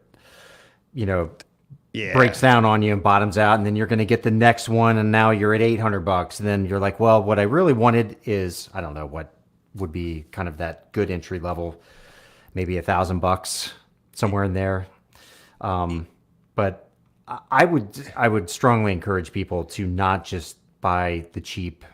Right. I'm not going to say any name brands, but everybody knows. Well, here's the thing. It depends. Like when I started out, it was, subs were hard to come by. They were super expensive back then, and you just didn't have them. And I was in a living room. So it was a little different. So I did, my first, I'd say 10 years of home theater, I didn't have a subwoofer. Mm-hmm. This is 80s into the 90s. Then when you get one, and it was my NHT, so I went with the NHT subwoofer. I think it was the 10, which had external, amplifier to it, and it was pretty cool. Looked in the rack, and it was a nice add to the system, but you didn't get any thump. You just got more bass. I agree with you if you have the room to do it, right? Mm-hmm. Like if you're still doing a living room space and you're still trying to, that's tough to be like, okay, now I'm going to go spend all this money. I'm going to save up. I'm going to buy this crazy sub, and it might be an open living room plan, and you might have just saved up, and it's hard to get the punch out of it, and you're like, what did I do? It's like, for sure. Yeah. And I don't know. It's just, it is important for the full experience. And I honestly can't, well, I can. I'd say going to a projector was probably as big a jump as adding subs to your room. 100%. Right? 100%. Other than those two things, what would you say would be a bigger jump? I can't think of anything. Honestly? Yeah. Kaleidoscape for me was... Really? Yeah, just for the way that you acquire movies, but also the way that you get to experience them, at least for me. Just the experience of, sitting down and having all the movies there, the experience of how you find them even on your own server, all that. The whole package is just such a pleasure to use. So for me, that was a big one to add on. It was a big one to add on. Yeah. But I would say the actual once the movie's playing, it is you see what I mean? It's like you go from a panel to a projector. Yes. And you're just like, I don't care what you're watching. You put on your Apple TV, you put on anything, you're like, oh my God, look at the size of that screen. That's when you go up to 100+ screen. Yeah. That's, the Kaleidoscape experience, this sounds silly, but it's literally never ending. I mean, we do it on this show all the time. Like, I just bought it. I just bought it. I do that all the time. Yep. You're driving. Oh, man. It's like I'll have people that, like Nelson, he has a Kaleidoscape. Oh, such and such just dropped, and I'm coming home from work, and I'll be like, boop, bought it. Sitting in traffic. All right, it'll be there when I get home. That's a different experience, but it's not like when you're talking about the playback, the actual movie's playback, in getting the most out of that content, getting the most out of your favorite movies, right? And it's like, I can talk Kaleidoscape all day with you. My listeners have a drinking game. Every time I say it, they take a drink, and it's like because I love that's. And to be fair, they're kind of busting on me like, you're always talking about Kaleidoscape. Well, that's how I watch my movies. Yeah. It's like if you watch it on a 4K disc, you're going to say that. It's like if you watch it on Blu-ray, you're going to say that. And they'll be like, oh, one guy wrote in, it sounds like you're rubbing it in. It was like, well, do you have 4K? Are you rubbing it into the guy with the Blu-ray? I'm like, no, I'm not. That's just what it is. And it's like, it's a good, look, people may hate to hear it, but it's really that good of a product. It Bottom is. line, it's so for me. So that's one of my favorite pieces that I've brought into the rack. But no, I think you're right. Projector, huge, and I think sub is probably right there with it in terms of you get a really good sub or subs into your system. The impact that has on your experience is pretty awesome. Yeah. It's a game changer. I think those are the two. Literally, it's like the projector's the visual version, and that's the audio version is the subs. It's like, because you can have a fantastic experience in a dedicated room with Atmos in 7 channels all around you, and you've got your 4 overheads and no subs. It's going to sound fantastic. And then all of a sudden, when you can afford those, and that's, like you were saying earlier, that's relatively easy to pull off. Mm-hmm. You can get a decent, for probably a Frankenstein, you don't need crazy speakers overhead. You don't need you could probably do that for a few $1,000s. Like, and you put this into the room if you got a space in your basement or a bedroom you could go nuts in. You could do that. And it's going to sound amazing. You get the pans and the jets and the bullets and all the stuff going around the room. And you're going to think like, it can't get any better because you're going to run those at full frequency. You're going to have bass. Yeah. The explosions are going to sound like explosions. You go, boom, and you're like, how can it get any better? And then you bring in a sub and have it a single sub placed appropriately for your listening position or dual subs so that that's just easier to place, but you can get the same effect for that one listening position. But you add that in and you turn it on and you'll be like, wow, what the hell was I listening to? It was like your glass was half full before. You didn't realize what you were getting, what you were missing. And on the flip side, if you bring in something that is undersized, or you just, I hate to say it like this, but a cheap sub design, just a crappy sub, you're going to hear that thing and go, oh, you'll hear it bottom out or the port chuff or just, we're at a key, key moment of the movie.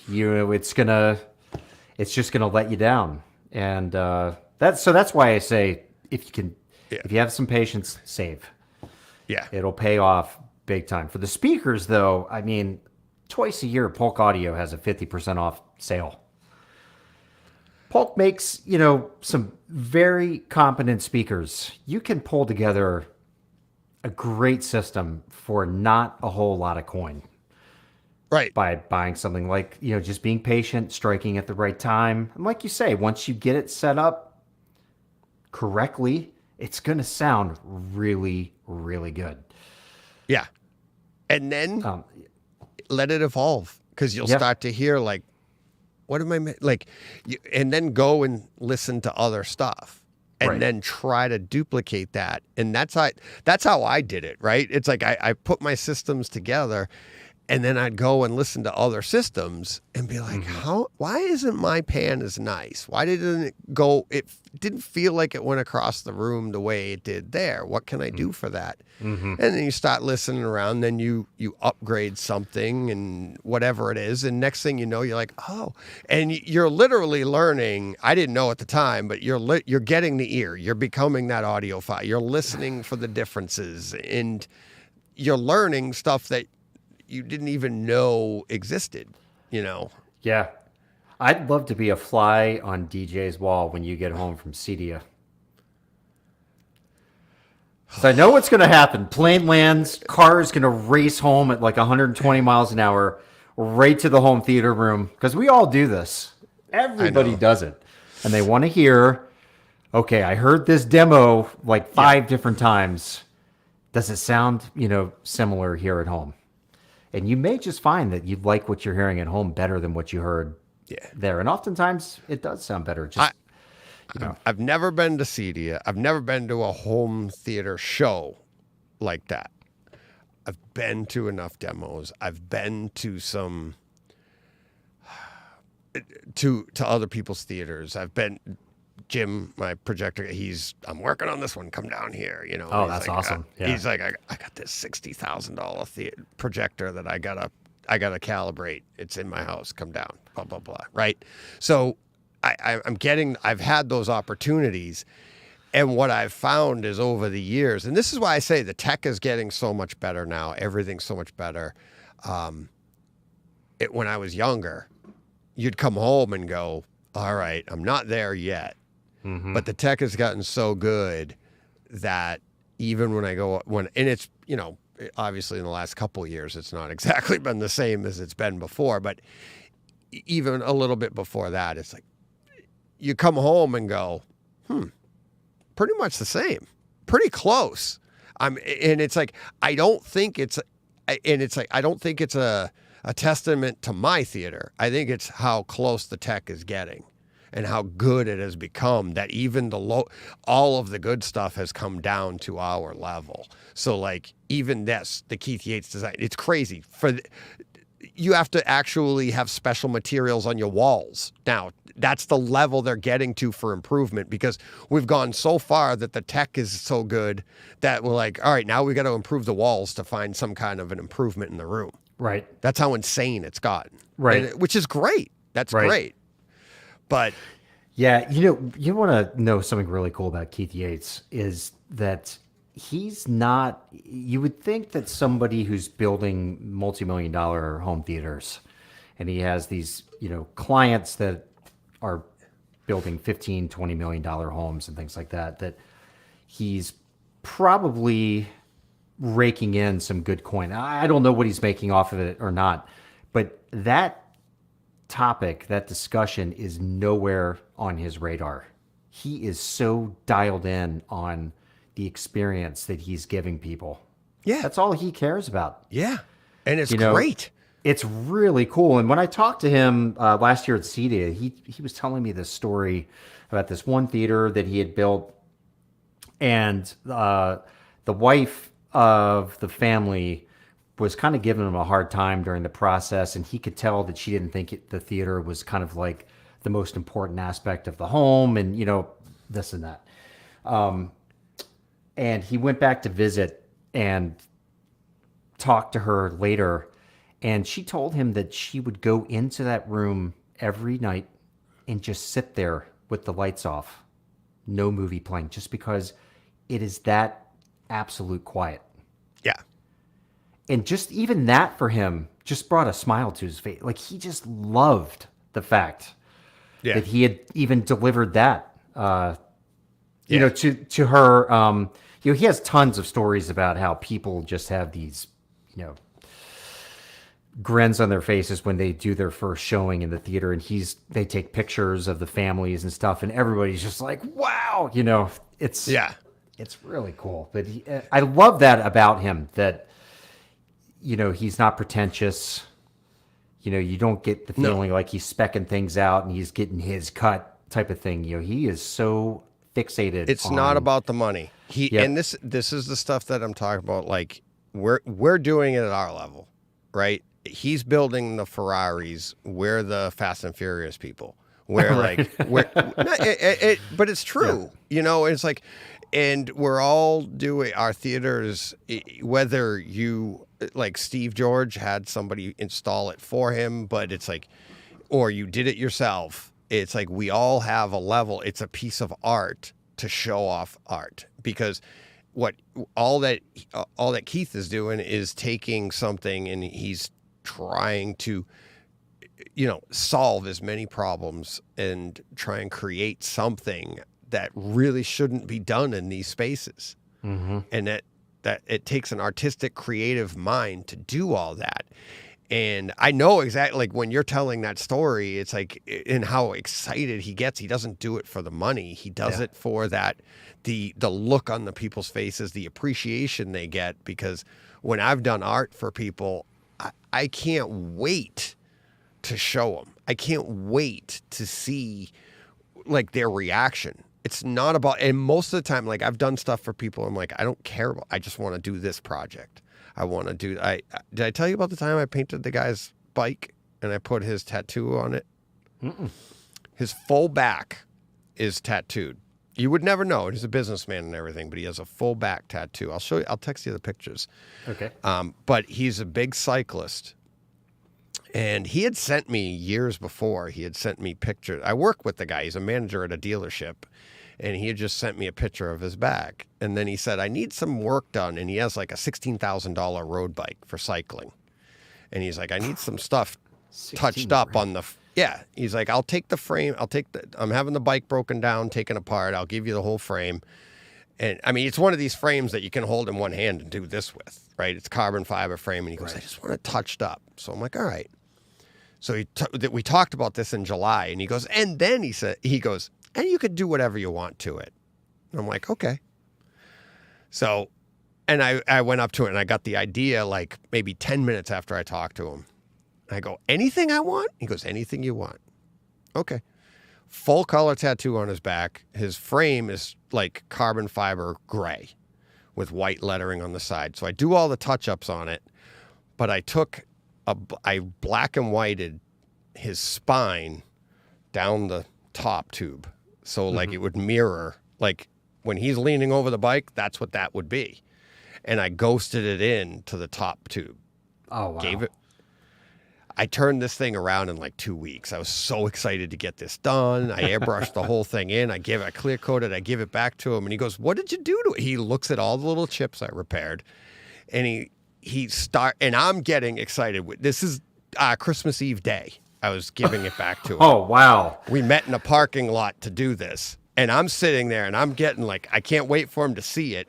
And he goes, "What'd you do to it?" I go, "You'll see it." And he starts looking around it. And he's like, "I don't see it." And he keeps flipping past it in his eye. It just goes right past him. And then all of a sudden he flips it back once and he just goes, and he started crying.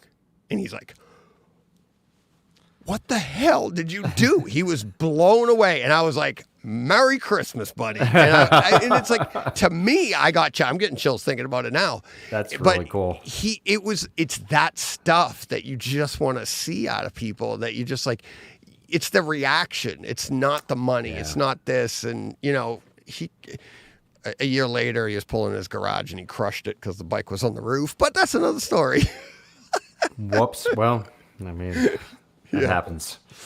Yeah, it was pretty funny. He texted me a picture. He goes, "Look what I did." I was like, "Oh God." He's like, "Can you come paint this?" No, it was ruined. Once you crack carbon, you're done.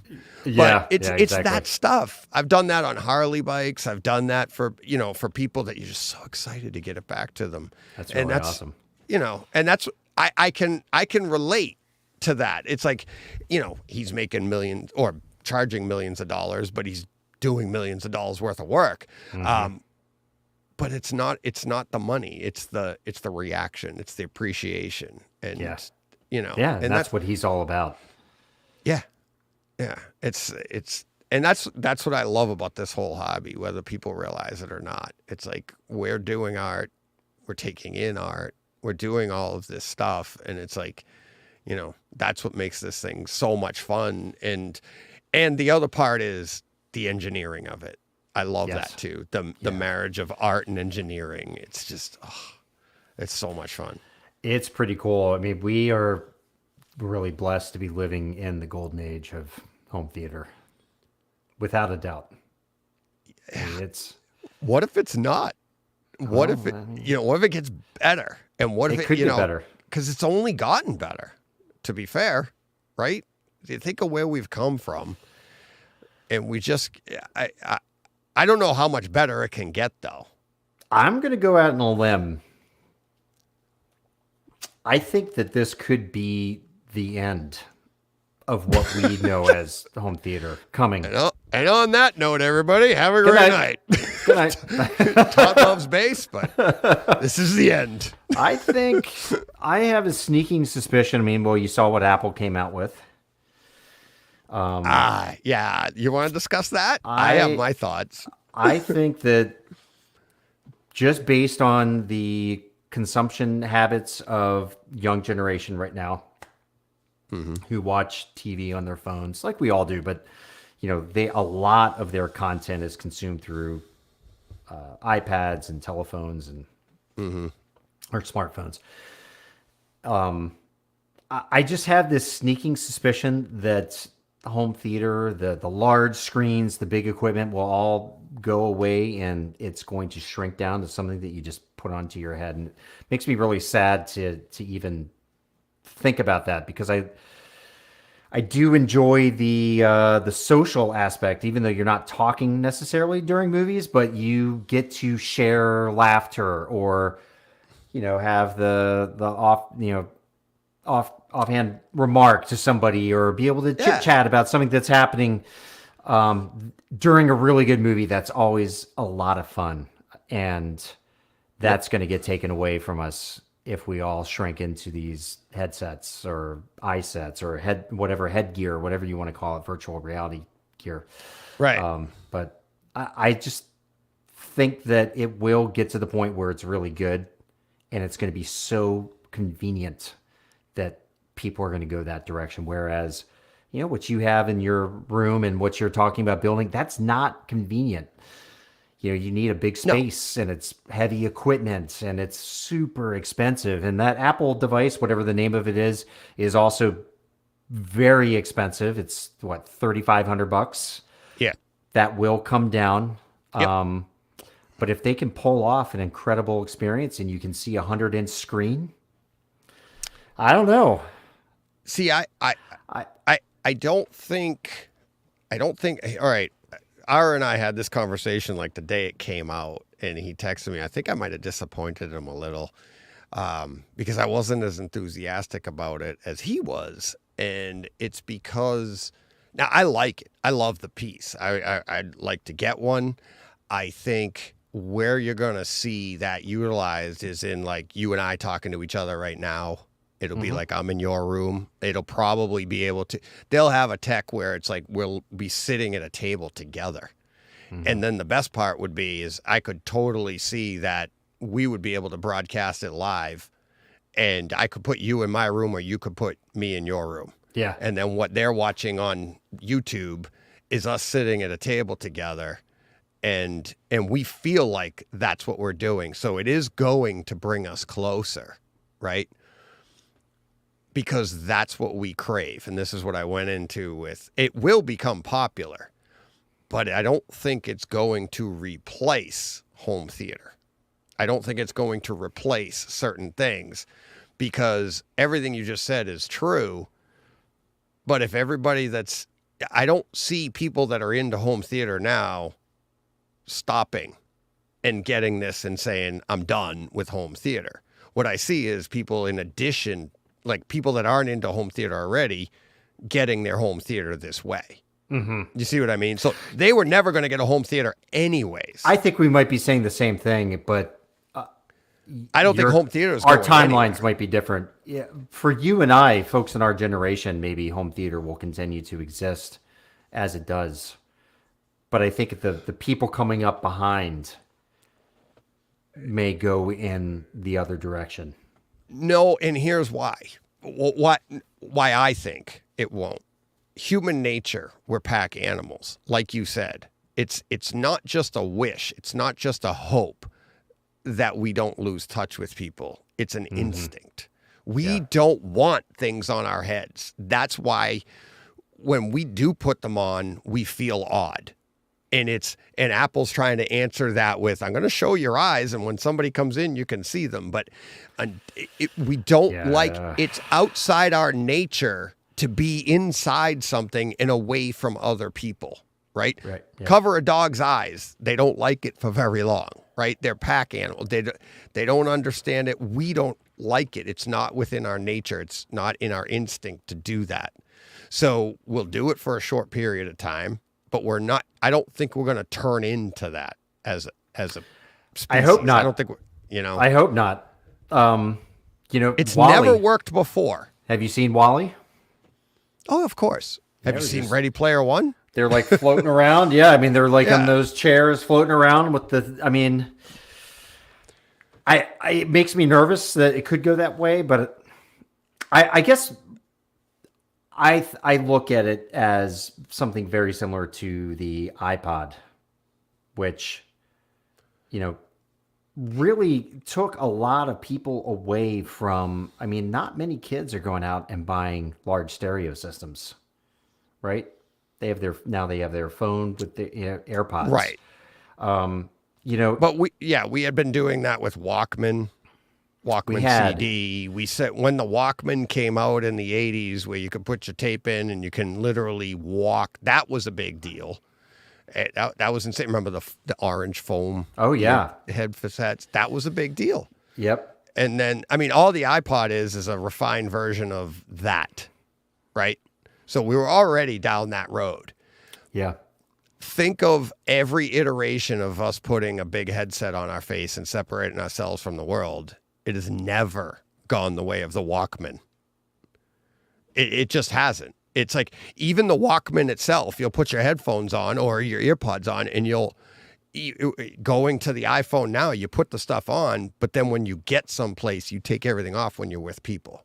Mm-hmm. We're not separating ourselves, and it's never taken off that way. 3D glasses, we don't. It's like I want to watch it naturally. Yeah. So I see it being viable. I'm not trying, like when Ara and I were talking, I had to keep saying, like, I think it's going to be popular. Don't get me wrong. I don't think it's going to go the way of the iPhone, the iPad, or I think it's going to be a great tool, but I don't think it's going to overtake everything. I think it depends on how good it performs.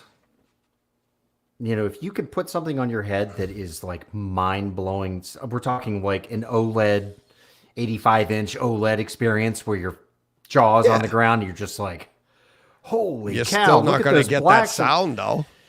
And we got to get to that spatial calibration because that's in there. That's all in there. But all of that, you're not getting that infrasonic. No. You're not getting your subwoofer level. You're not getting that experience. There's always going to be a huge compromise there. But people may be willing to make that compromise. I mean, we were willing to do it for, the iPod. Crappy little MP3 files on, I don't know. I get what you're saying. I do think we'll have to wait and see how the technology performs first. If it gets smaller down to a regular pair of glasses, I see that becoming where you can actually see through them, but then it does holograms and gives you information on where you're going. And I want that for cycling. I keep hoping like I can get my speed and my, a warning of somebody coming up behind me, all, a heads up display for when I'm cycling. Because I love tech, I love that stuff. That might actually even exist. One of my daughters have goggles for swimming that has all that data. Yep.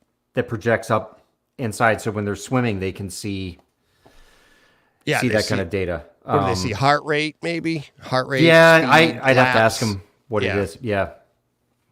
So pretty cool stuff. I'm very curious to try it out. I enjoy still having the real world spatiality around me. Like you said, having things on your face and head. But you can totally see where a younger generation that's just used to that gravitating toward that. I hope not. Yeah. But well, I think it's going to be a great tool. I'd definitely love to have it. Like if I had one, you had one, and we can watch a baseball game together. Oh, that would be crazy. You do, like, I said that to Ara. I'm like, can you imagine someday where, like, every arena dedicates a seat with a 360 camera, and it's like you pay to watch a game, and you basically pay for a season ticket, and it's like you're sitting in that position. And if you get like, you and I could be at whatever stadium. Like, I could go to Baltimore, you could go to Fenway. It's like, speaking of which, I've been to Baltimore, but I took my father and my son down there one year. Oh, did you? To Camden? Oh, yeah. Yeah. Oh, yeah. It was fantastic. Awesome.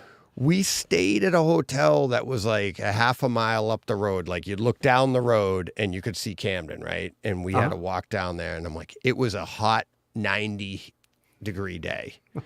And I think this was the first time we did a road trip, because we go every year to a Red Sox game. And this was the first year we're like, we're going to see the Red Sox. I surprised them, like, we'll go down to Camden, right? And the prices down there are so much different than Fenway. Fenway's ridiculous, right? So I got like top of the line, it was like $55 a ticket. And I was up on the first base side in the luxury section. Okay. Yep. We step out of the hotel. It's like 95 degrees and humid. And we got to walk down the road. And he's like, maybe there's air conditioning. There is. There was. Yeah. Yeah. You're out in the field and they're blowing the cold air on you in that section, because like you go back to it's all carpeted where it was, and there was a nice escalator. Section. Yeah. The club section. But those seats are like, you can't even get into Fenway for that price. No. Yeah. And it's like, so I bought them like months in advance or whatever, but I was just like, this is crazy. And I'm like, they're literally blowing cold air on you on a hot night. And I was like, I think what you're feeling is out of the, so the club section, the seating for the club section is right in front of the luxury boxes. And the luxury boxes have an outdoor seating section and then a big glass sliding wall. So if the luxury box leaves their glass wall open, the air conditioning from inside the luxury box will come down onto you. So you must have just been sitting where I thought it was for everybody, because I was looking up and they were like, I'm like, this is fantastic. Yeah, I don't think it's for everybody. I think it was like probably one or two of the luxury boxes had their door open and you could just feel the cool air. If you're ever sitting there, just yell up, "Can you open your doors?" Sure, I know. Open it up, please. It was the whole game. It was like, this is great. I'm like, we were nice and cool, great seats. I don't even know who won. It was just a great night. It's awesome. It's a great facility. It was fantastic. I love it there. Yeah. But anyways, what were we on? Let's talk. Do we want to answer Johnny's question here? Oh yeah. Let me see. What do you got? Yeah, sorry about that. You're right. There we go. What do you guys think about Ascendo's CCRM15s on wall for your LCRSs? I am not familiar with them. What do you think? I'm not familiar. I think I'd have to look. They may have been at CEDIA last year. These are on-wall speakers. What I know of them, I would just say you probably can't go wrong. Yeah. But it depends on what you're used to listening to. If they're, are they known to have a tone? Are they colored at all? Like a BMW? Fairly neutral. Yeah. I mean, this is like high-end installer grade, right? Type gear. Johnny, I'm gonna have to get back to you on that one. To be honest, yeah. We'll see if they're at CEDIA again.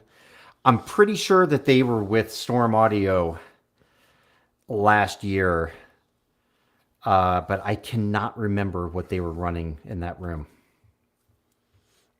Yeah, when you get into stuff like that, the higher end stuff, I always am like, even if I haven't heard it, like specifically for like in a setup, which is always tough anyways because it's not your setup until you get it into your room, right? And compare it to what you're used to running.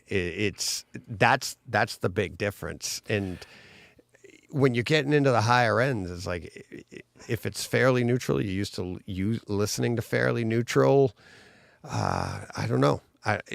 What were you running before? And I think it's fun to experiment. Like I'm still waiting to get to my next set. I upgraded and I was blown away going from the NHTs, which are neutral fairly, and to the SVSs, which are considered neutral. Right. But that upgrade there, and wouldn't you say that's considered a sidestep? They're relatively the same. Price wise, everything across the board, even how they look. They have both the gloss black. They have the bezeled sides. They look. One's a little bigger than the other. I did that, but the execution is a little different. Is the SVS is probably a tad bit brighter sounding? Yes, it is. It's a tad bit brighter, which I kind of I'm wondering. Is that more appealing to me now because I'm older and I wasn't like, maybe that's what the NHT sounded like to me 20 years ago because I'd had mine a lot. I've been listening to NHT for 25, almost 30 years. And when you're younger, you're better attuned to the higher frequencies. Yeah. And now maybe the SVSs are actually, and it's only a slightly more. So, and it's pulling out a little bit more for me because I'm not able to hear that frequency as well now. It could be. That was one of the things I was thinking. I'm like, because I'm amazed at the clarity that I'm getting. I'm literally shocked at how much of a difference it was to me. I was like, holy crap. Which model of SVS? I've got ultras across the front, bookshelves, ultra center, and then I've got the prime everywhere else. My other four, my surrounds, surround backs, are the prime bookshelf. Yeah, those ultra bookshelves. So I reviewed those and the ultra towers at the same time. And I ran them both in 2-channel first. Okay. And I thought that the bookshelves gave a more detailed image than the towers. Okay. Why do you think that is? I have no idea. It could just be the an artifact of the cabinets. Definitely the low end is a little tighter, right? It doesn't go as deep as the towers. Right. There was something about it where the image was just better. I mean, also maybe I didn't quite have the towers dialed in, but I spent a lot of time trying to dial the toe in correctly and everything. But when it came to 2-channel listening, I thought the Ultra Bookshelf, was a better sounding speaker than the towers. Now, I did not run the Bookshelf speakers for movies. At that point, I had moved them to the rear surround. But I can't imagine why they wouldn't excel also at movies, because you're crossing over to a sub anyway. Yeah, They're really fantastic speakers. They are. I have my front stage crossed over at 100 because they're into like the cabinets in the front of the room, the way I have it designed. And I called SVS and I'm like, because they're rear ported and everything, I'm like, there's enough room in there for them to breathe. I just don't want them to be bloated. And, you know, I don't want that bloated bass or anything. And I'm like, so if I cross them over at 100, I'm thinking that might help it. And then they also were like, I wouldn't worry about that. It's like a lot of people take especially the center channel, and they put it into a stereo cabinet or something anyways. So you're only doing what they're doing. And he goes, just try it out and see. And as soon as the first movie I put on obviously was Star Wars, and I'm like, it's the mid bass that the clarity in mid bass that I'm getting, and the extra punch in the drums and stuff that you're hearing there, and it's like a tactile feel, but the detail and everything, and the crispness and everything, it feels like you're right there with the drum going, you know, and you're like, you can feel that, like the stick hitting the drum, right? Like it feels instantaneous. That I thought I had a great, and I did. I thought I had great experience with my NHTs, but then when you do this, you're like, holy cow. Yeah, they're really high level speakers. Yeah, for what they are. I mean, I'm gonna be doing what are the other Kefs and another? I forget. I'm forgetting now. The other set that I'm gonna do. I'm gonna face them all off. When I get the chance, I got to get my tools back and build the little stands for them so I already bought the, like you, I got boxes sitting over there in the corner. Yeah, but for I bought sure. a switching station so that I can just go, you know, and I mean, switchers so that I can A-B them fairly quickly. Two set of front stage speakers at the same time, because it's not easy. You can't buy your typical A-B switcher because you're running 3 speakers each, right? It's not just a single setup. You know what I mean? You're not running 2 pairs. You're running 3 speakers. So it's like you got to spend a little bit. But so That's awesome. This spatial calibration thing. Yeah, this is perfect timing, because look who just popped into the chat there. Yeah, Technodad. Technodad, he's one of the creators. It's Chana. Oh, really? Oh, Yep. okay. Nice. All right. So Chana and Joe of Joe and Tell created this spatial audio calibration disc, and Chana and I were at a dinner with the CEO of THX at CES this year, and afterwards we rode over to. He gave me a ride over to Showstoppers event that was going on, and on the car ride over there, he was telling me about this spatial audio disc that he was pulling together, and sent me a copy to check out. And it took me a little while to get to it, because a lot of the reason for the delay was I had the Trenov wired into my system for so long, and I really wanted to run the spatial audio disc, because with the Trenov I didn't have my full array of speakers going. I had a 5.4.4 system with the Trenov. And so I wanted to get the full thing running with my Storm audio processor. And it was have you played with it? The spatial audio? Yeah, The disc or just spatial audio disc. in general? the disc. Yeah, so you need to get your hands on one of these.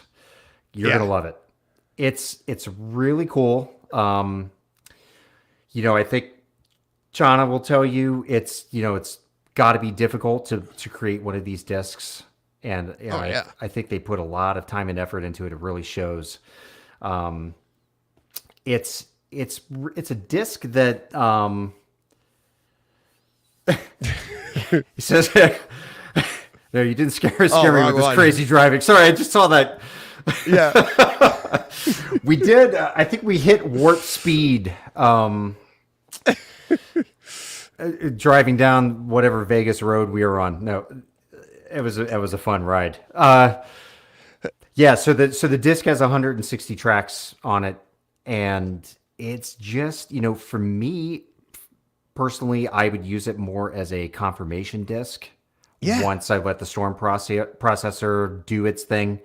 And I think a lot of other people with high level processors and things like that will probably treat it as such. But if you don't have, really good room correction, if you have a less expensive AVR or whatever, you can definitely use this disc, I think, to tweak things more in your favor. But it's Will it expose flaws and help you could. correct Yeah, them? yeah, Or definitely.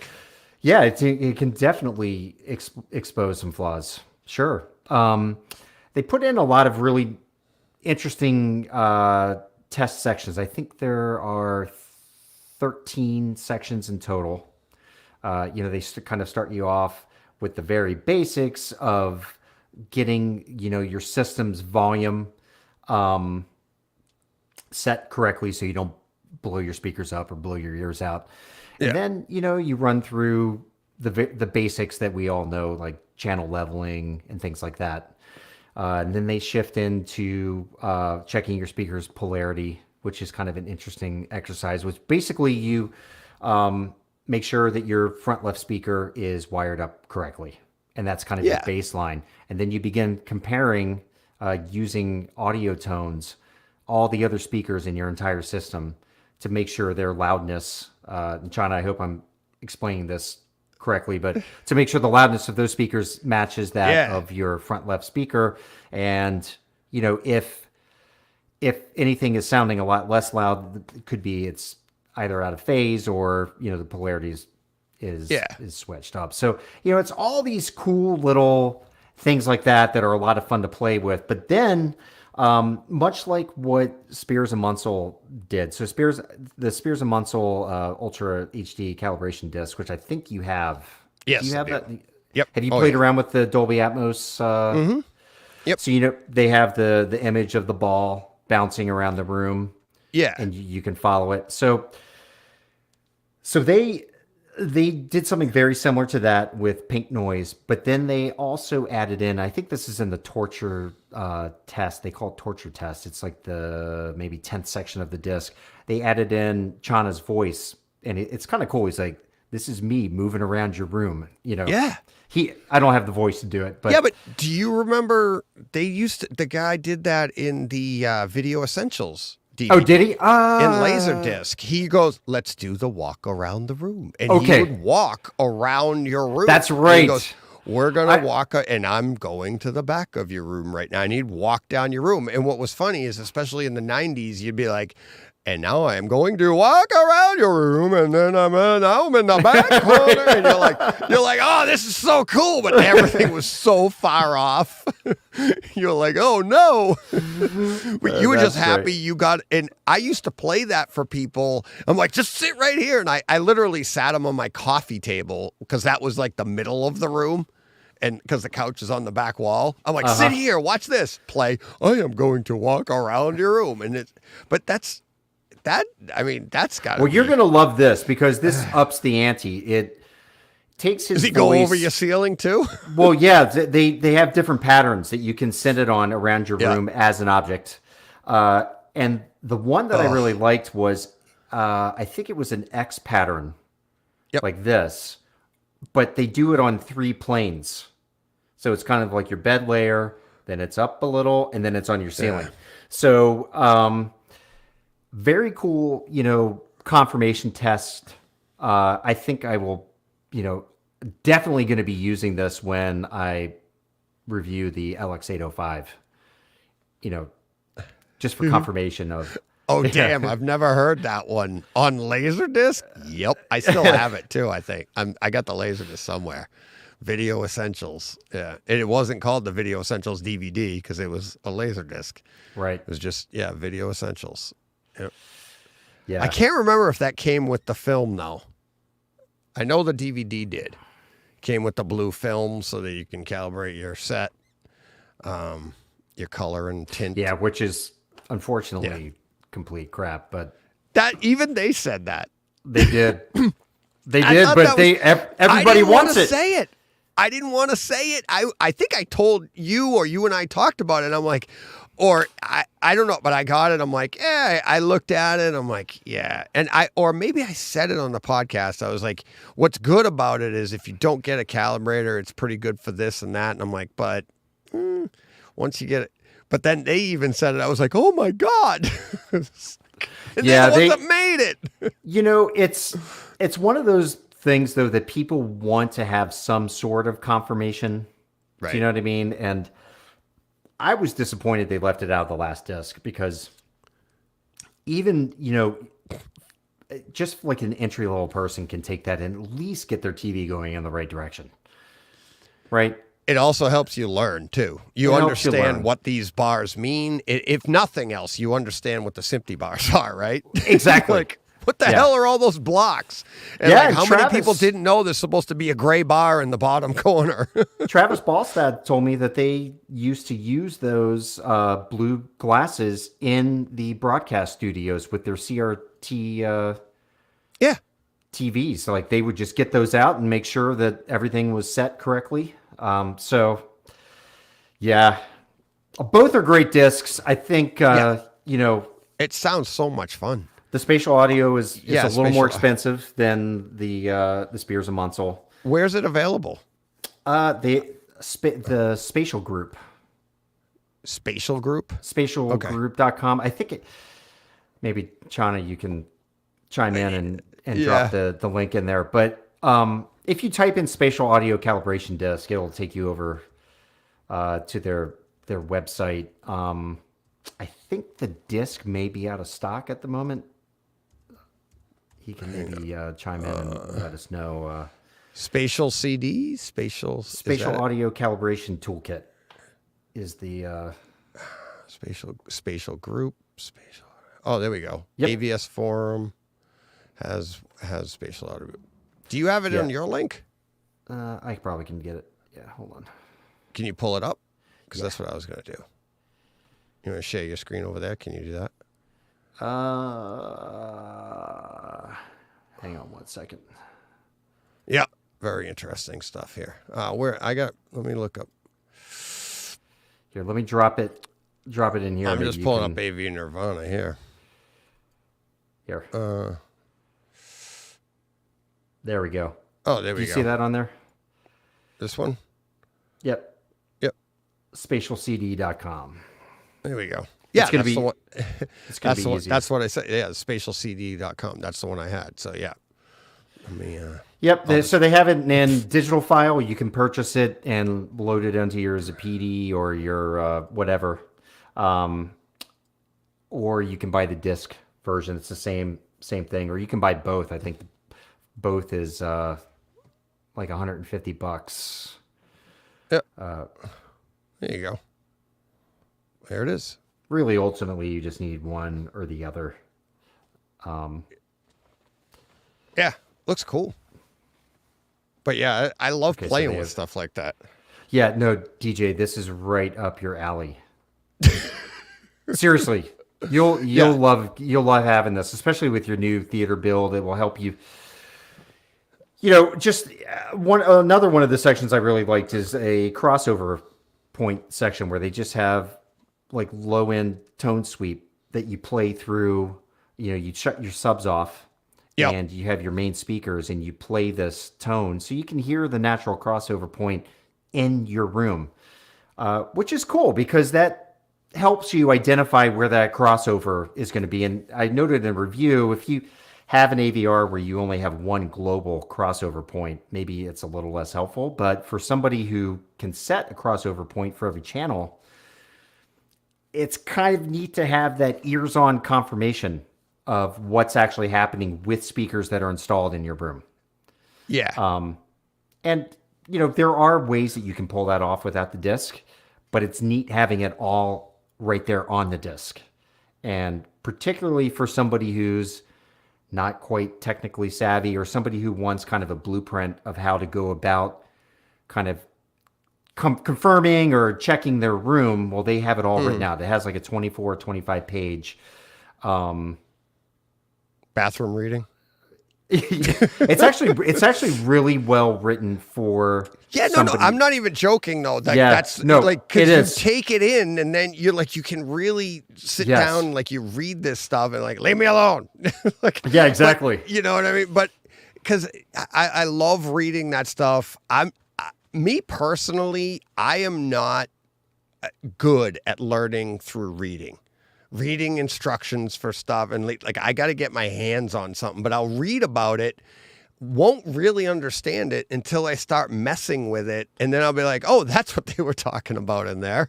Mm-hmm. And then you just start doing like, I know a lot of people, I haven't experienced this one yet, but I know with the Spears and Munsell, people are like, it's so confusing. Know your settings. Take a picture of the settings on your whatever you're calibrating, right? Write them down, take a picture, do whatever we do. Mechanics do it all the time now with their phones. This is what it looked like at the beginning. Make it look like that at the end. That's how we put it back together. You can do that with your settings. Then just start messing with them, right? And it's like, if we're talking picture-wise, take it and blow out like the brightness, see what happens, what it does with each one. And you learn that way. And it's like, you could do that with audio as well. And you're like, all right, I love the sound of that. Like you said, like you shut your subs down. Here's what everything's going to sound like. And you mess with things and and I could see how that would, expose some flaws that you might not have known you had gaps in areas and stuff. For sure. Yeah. I see Joe's in the chat there too. And you say spatial audio calibration toolkit, and it's like the bat signal goes up. Yeah. The thing about the Spears and Munsell, the last version of that disc was really intended for pro calibrators, right? And the Meridio guys, Jason Dust, my buddy Jason Dustle, it was never really intended for the home enthusiast. This version that they released now is actually 4 years late. And it's a good thing that they waited, because they were able to do a lot more with it. But, that last disc was complex because it didn't come with any, user manual really of any kind. And a lot of people opened it up and they're like, what the hell do I do with this thing? The new one is much more friendly. It has a booklet, it's got all kinds of information to kind of hold your hand. And a lot of the things that are so complex, you're not going to be using the pro calibrator and the, professional reviewer or whatever. But so you gotta mess with your stuff. You gotta mess with these things. You've got to get used to your settings and start messing with them, because the systems are really good to the point that the tech is so good now that the need for a professional calibrator isn't as necessary as it used to be. And if you can get used to, discs like this, you can learn so much. And hey, it might be a flaw you can't fix, but you'll have something that it's like, okay, it might be it could be a flaw to the room. It could be a flaw to your system as it stands, but it gives you an idea on what else. Cause I know I had that. I know when I ran, Video Essentials and stuff, I'm like, what's below black? My systems couldn't do that when I first got a disc that had below black on it. And you're like, it's out there somewhere. You don't need it. It's just for calibration, but it's like, okay. Or subwoofer stuff. When I didn't have a subwoofer, you're like, oh, there's some frequencies going on right now. I'm not getting them, right? Sure. So these things will show you stuff that you might not even known existed, and it's play around with them. But by all means, get the pictures of what your settings are at the beginning, and then start playing. But they're so much fun. Did you see what John is saying there? We've found that a lot of users say the call-outs are coming from the wrong speakers, but the AVR pink noise is correct. That means the user has their height channel set up incorrectly in the AVR. Oh, wow. Interesting. Yeah, so there is a call-out section where they're calling out the speaker location rather than just having a tone coming out of speakers in your room. So that's kind of a nice, this is like rear left channel, rear right channel. So you hear it coming. Yeah. So if I'm running, but the pink noise coming out of that speaker would be right? How does that work? Well, it looks because isn't it just sending it the same way? That'd be like, it's either going to go or rear right that would channel. be if somebody has wired their height channels incorrectly into the rear of the AVR. So the pink noise does not engage Atmos. Oh, okay. Oh. Interesting. Oh. Very interesting. Ooh. I see what he's saying. Okay. Yeah. Yeah, it's a great I think look, if anybody's watching this right now, they're a geek enough to go out and buy this. This is definitely absolutely much like Spears and Munsell, which I think is a must-own disc. I think this is definitely one that everybody should have at the ready. Like you said, to learn from. There's a lot of learning that can be done when you just get more intimate with your system. Right. But also for folks like you and I, it's great system confirmation. Yeah. Yeah. Like from the beginner, I had stuff like this when I didn't even know what the hell it was. Yeah. But you feed off it, get it, learn it, and you know what? You're going to have it probably 2 or 3 years, and then you'll be like, that's what that thing's for. That's what that test tone was. I didn't even know what that was, you know? And it's so much fun, especially like you got nothing. You'll get the bug too. You'll be like, I still do it now with all of my test discs. You'll be like, I got to put it on, see how things are working out. Yeah, exactly. Run a test tone. I found out once that the kids put the speaker back wrong. Polarity was wrong. They just like, one time I found out they didn't even connect it. That was a different story. But yeah, you find out all sorts of things because it's good stuff. One of the things that I wish that AVRs had built in would be a sub test button that was just right on the remote. They would just play pink noise out of the sub before, I know you can go into the settings and you can play it yourself, but I wish there was an easy button. Because that is the one part of my system where I'm always left, that sub come on? So I have my SVS sub set so the lights are off. The little digital readouts on them are off. So right. Yeah, I have mine are older. I had to put a piece of black tape over the blue light. Oh, did but you know what I mean. I mean, you're left with that moment where right there. Yep, that's right. Well, black tape sometimes works even better, right? Yeah. But yeah, it's like Techno Dad. Haha, they knocked over a speaker. Yeah. I wish. No, it's kind of like half in the wall, half out of the wall. And my daughter just told me about one of them where they just bumped it and it fell out of the wall, hung there for a second. And then they just picked it up and put it back. But I think the wire just fell down inside the wall and it stayed that way. Mm-hmm. And I was watching probably a Star Wars movie. And all of a sudden I'm like, there's a gap in my sound. What the hell? And I go up and I grab the speaker and look and I'm like, there's no wire. There's the wire. I'm like reaching down in the wall. I'm like, how did that doesn't just happen, especially when I connect them. I mean, those things are cranked in there. They're down right. Somebody knocked the speaker. Mm. Yeah, and that was years ago. My daughter now married and out of the house, and she thought it was funny to tell me the story about it. So, but yeah, they've reconnected them wrong. They've done all that. So these should be the spatial audio calibration toolkit. It should be the kid correction toolkit. It's like, what the hell? And Joe's there. Joe's talking about some of the more advanced stuff that he's been doing with it, and I'm hoping to talk to him about that at some point. Oh, cool. Yeah. So I should have him on for a Takeover Tuesday. Yeah, you should. Is he up for 2 hours? He doesn't have to. Maybe. Just as long as you keep him short of 3 hours and, what was it, 40? I don't know. And then we talked after. I know. Oh, What a night. what a night. But, Are you all right? Let's. We're coming up on 2.5 here. So Yeah, let's we wrap are. up. Actually, my oldest daughter is in from Boston, and she landed at 9 Okay. at Nationals. So I am going to have to go up and All right. say hi to Update. her. But When are we doing the 24?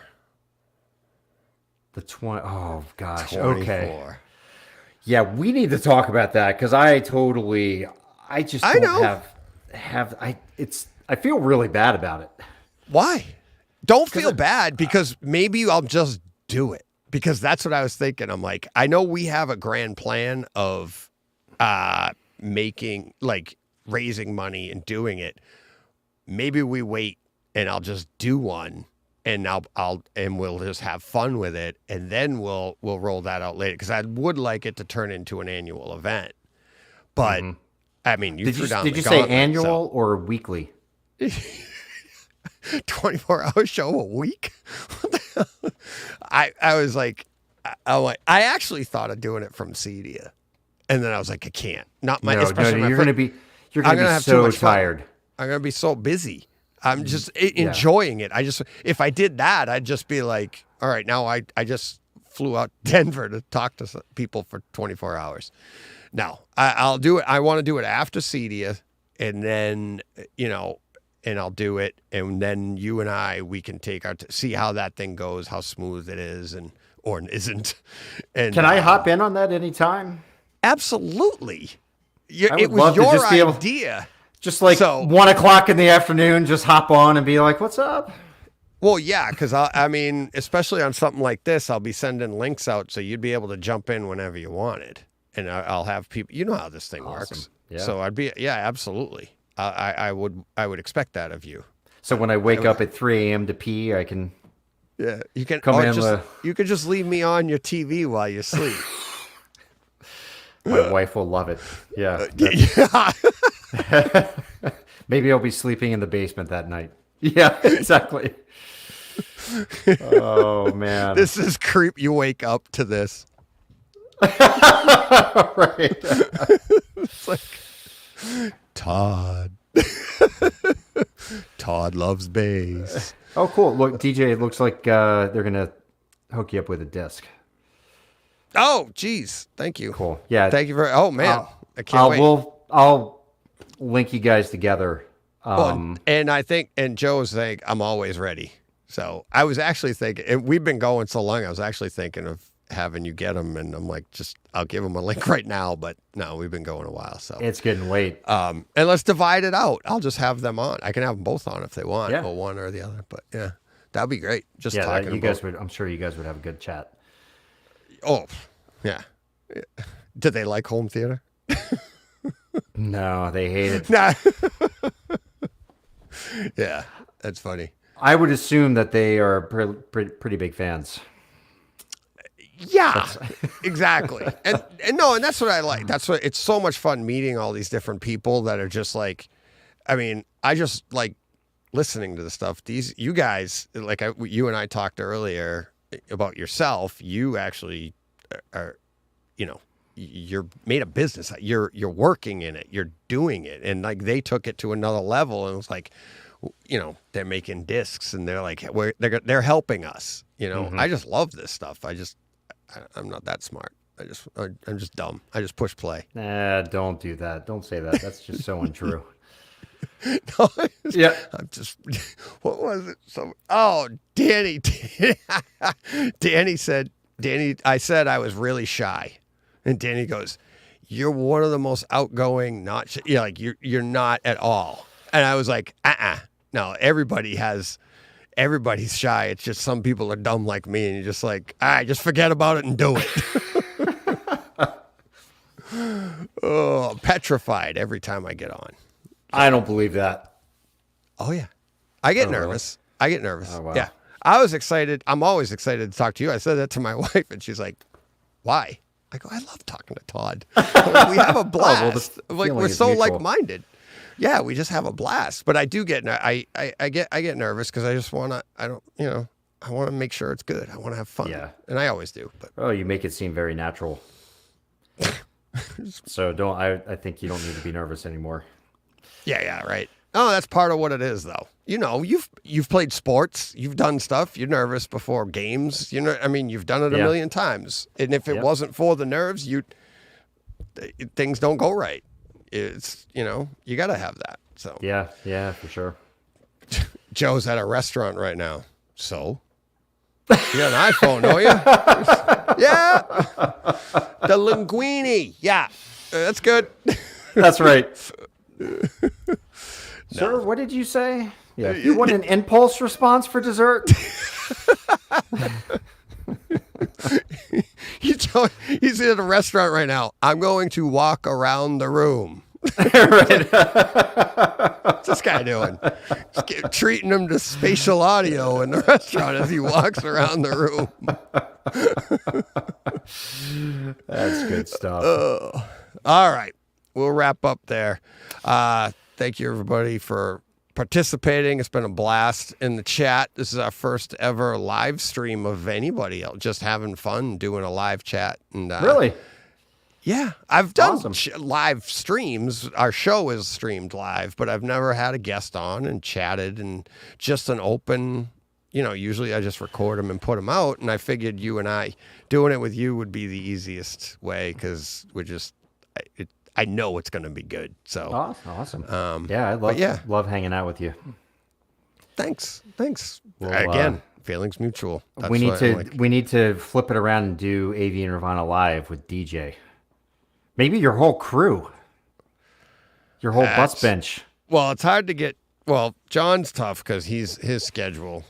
They're both tough to get. We tried to do another night. I got my 300th coming up episode in a few weeks, and we tried to organize something. And with Steve is 5 hours ahead of me or of us, and then John with his schedule, it's like we've pretty much narrowed down when we can all guaranteed get together, and that's Tuesdays at Yeah. What time do you do it? 5 o'clock. We live stream at 5 to 7. So that's okay, right. And when we get off, when we're done at 7 o'clock, it's midnight for Steve. So he's going 10 to midnight every Tuesday for us. And then I'm guessing he probably goes from your stream right down to the Cinema George to watch his next.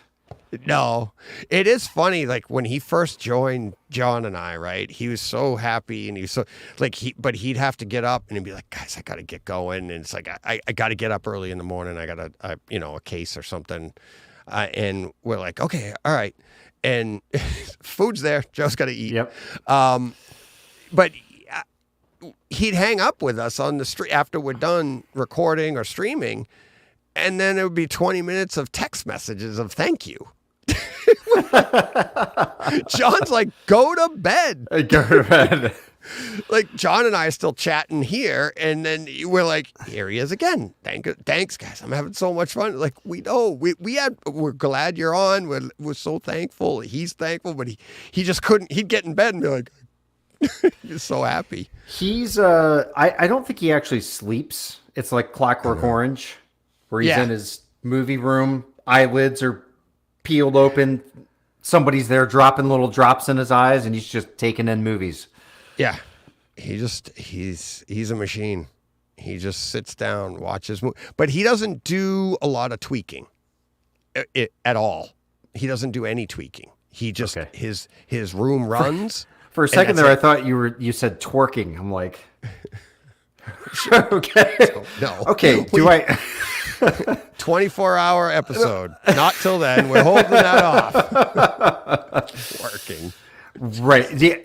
Right. And that's when I said I was jealous of the amount of time. Right. And I need to make more of an effort to, I was just saying this to my wife the other day. I need to make more time to experience these things than to spend, like on the net researching something.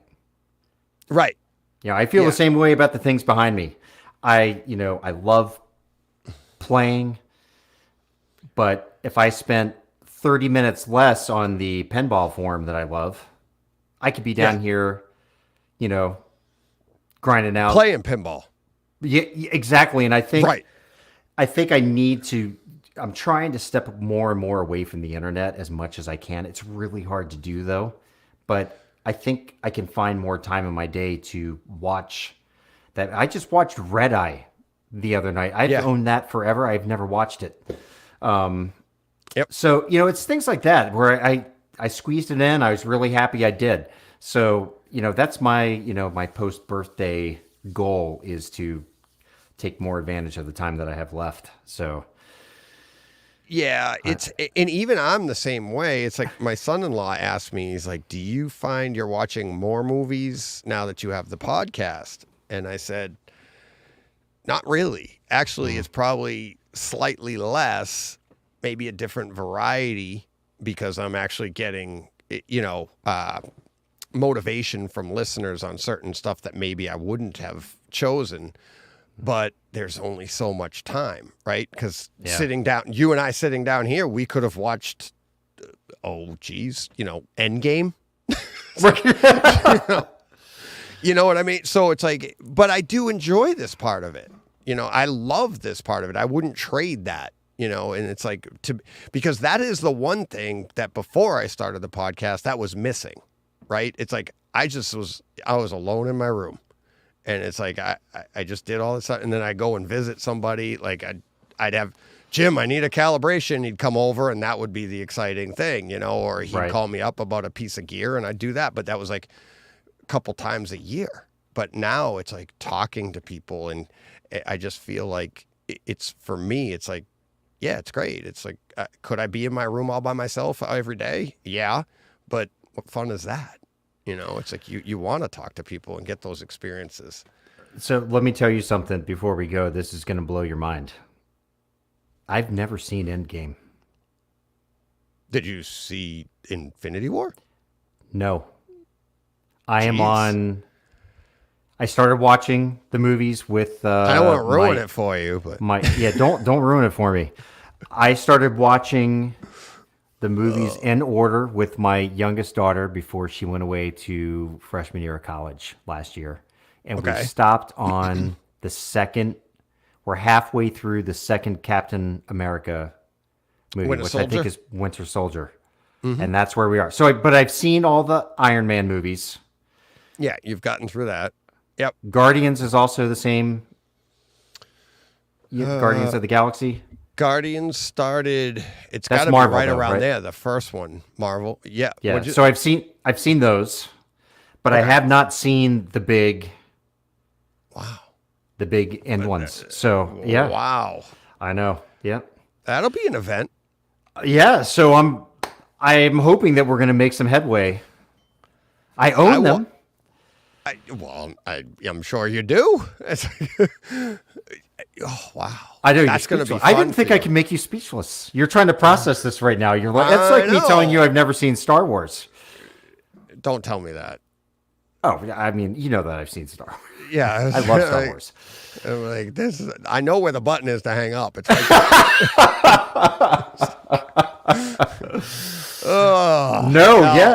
no, it's that's cool. I'm actually kind of like excited for you. Like I think it's going to be a fun time. I actually watched all the Avenger movies in a row one day. I did Avengers, Age of Ultron, and then Infinity War and Endgame. I think they all came out on 4K one day in a set, and I did them all. Okay. Something like that. Or the last two came, and I was like, I'm doing them all. And it was like remastered, blah, blah, blah. So I was psyched. So we were trying to watch all of the pieces as they rolled out, not just the Avengers movies, but the various offshoots. Right. Do you think I should just skip all of those and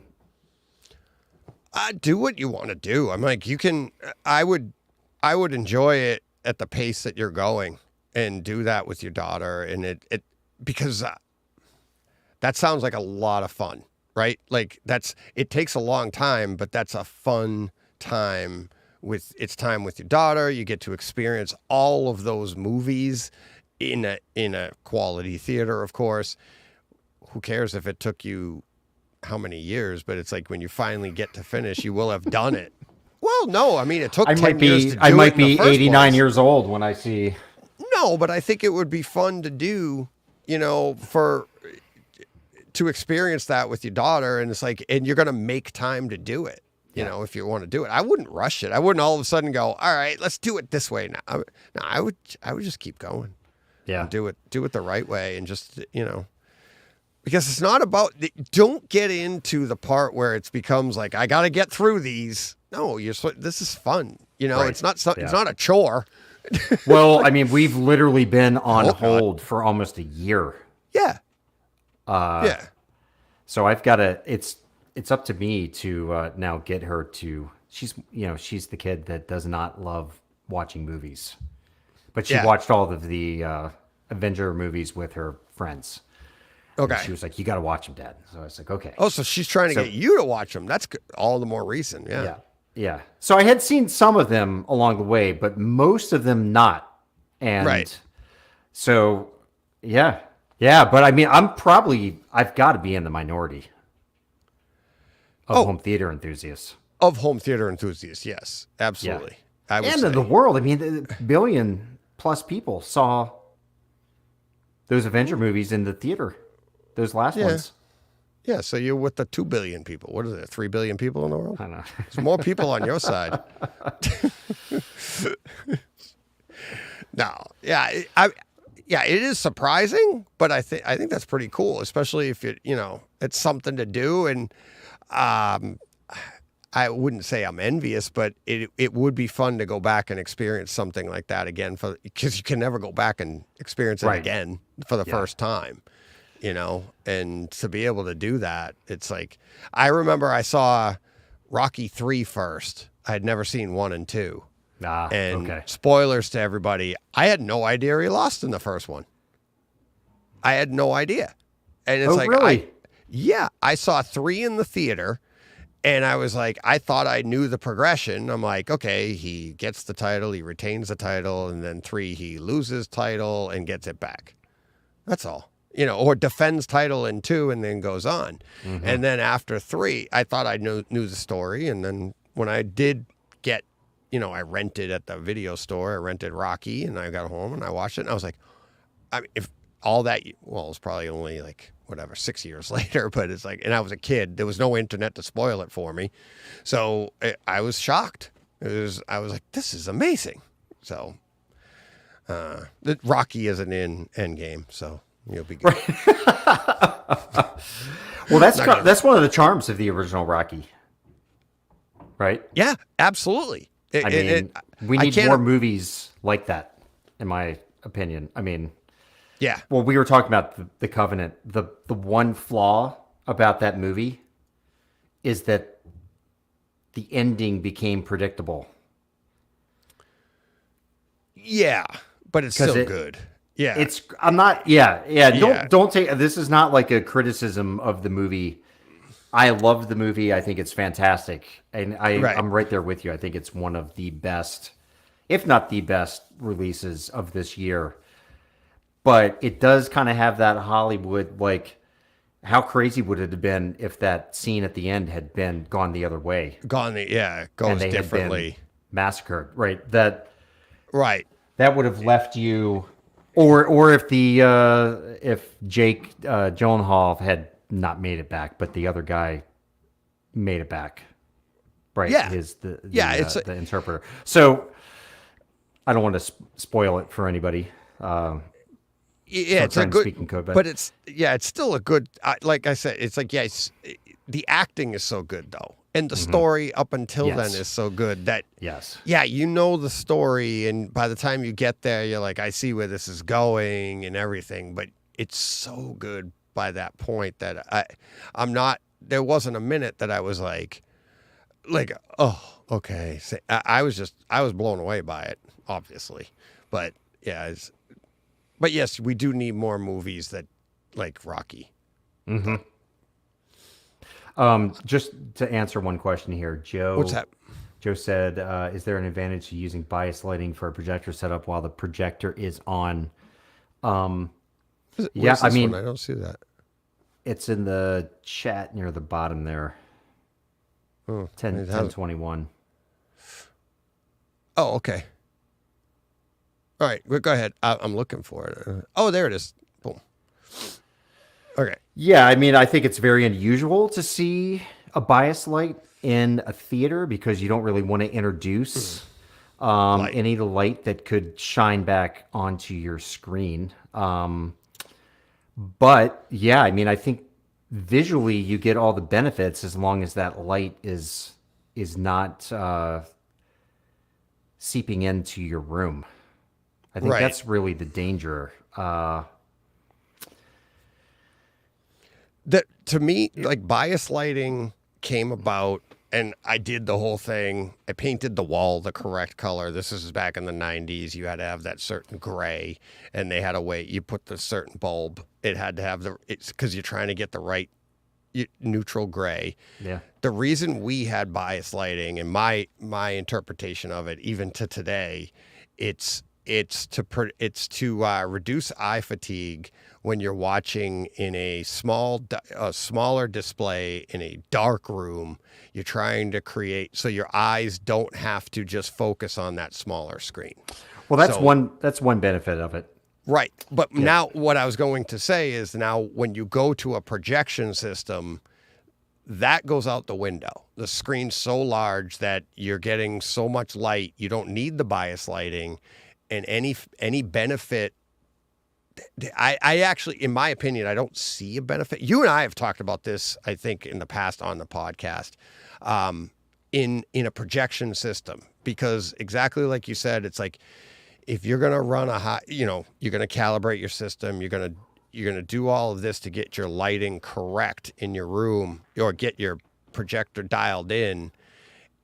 And I've talked to multiple professionals about like the color on your walls. You're getting that dialed in because the light, even the light coming off of your screen hitting your walls, that's going to affect your interpretation of that color. So like my walls are blue, for instance, that's going to tint just because I'm seeing it too. It's going to change my perception of it. And what they do when they dial that in, they're dialing in those colors to compensate for stuff like that.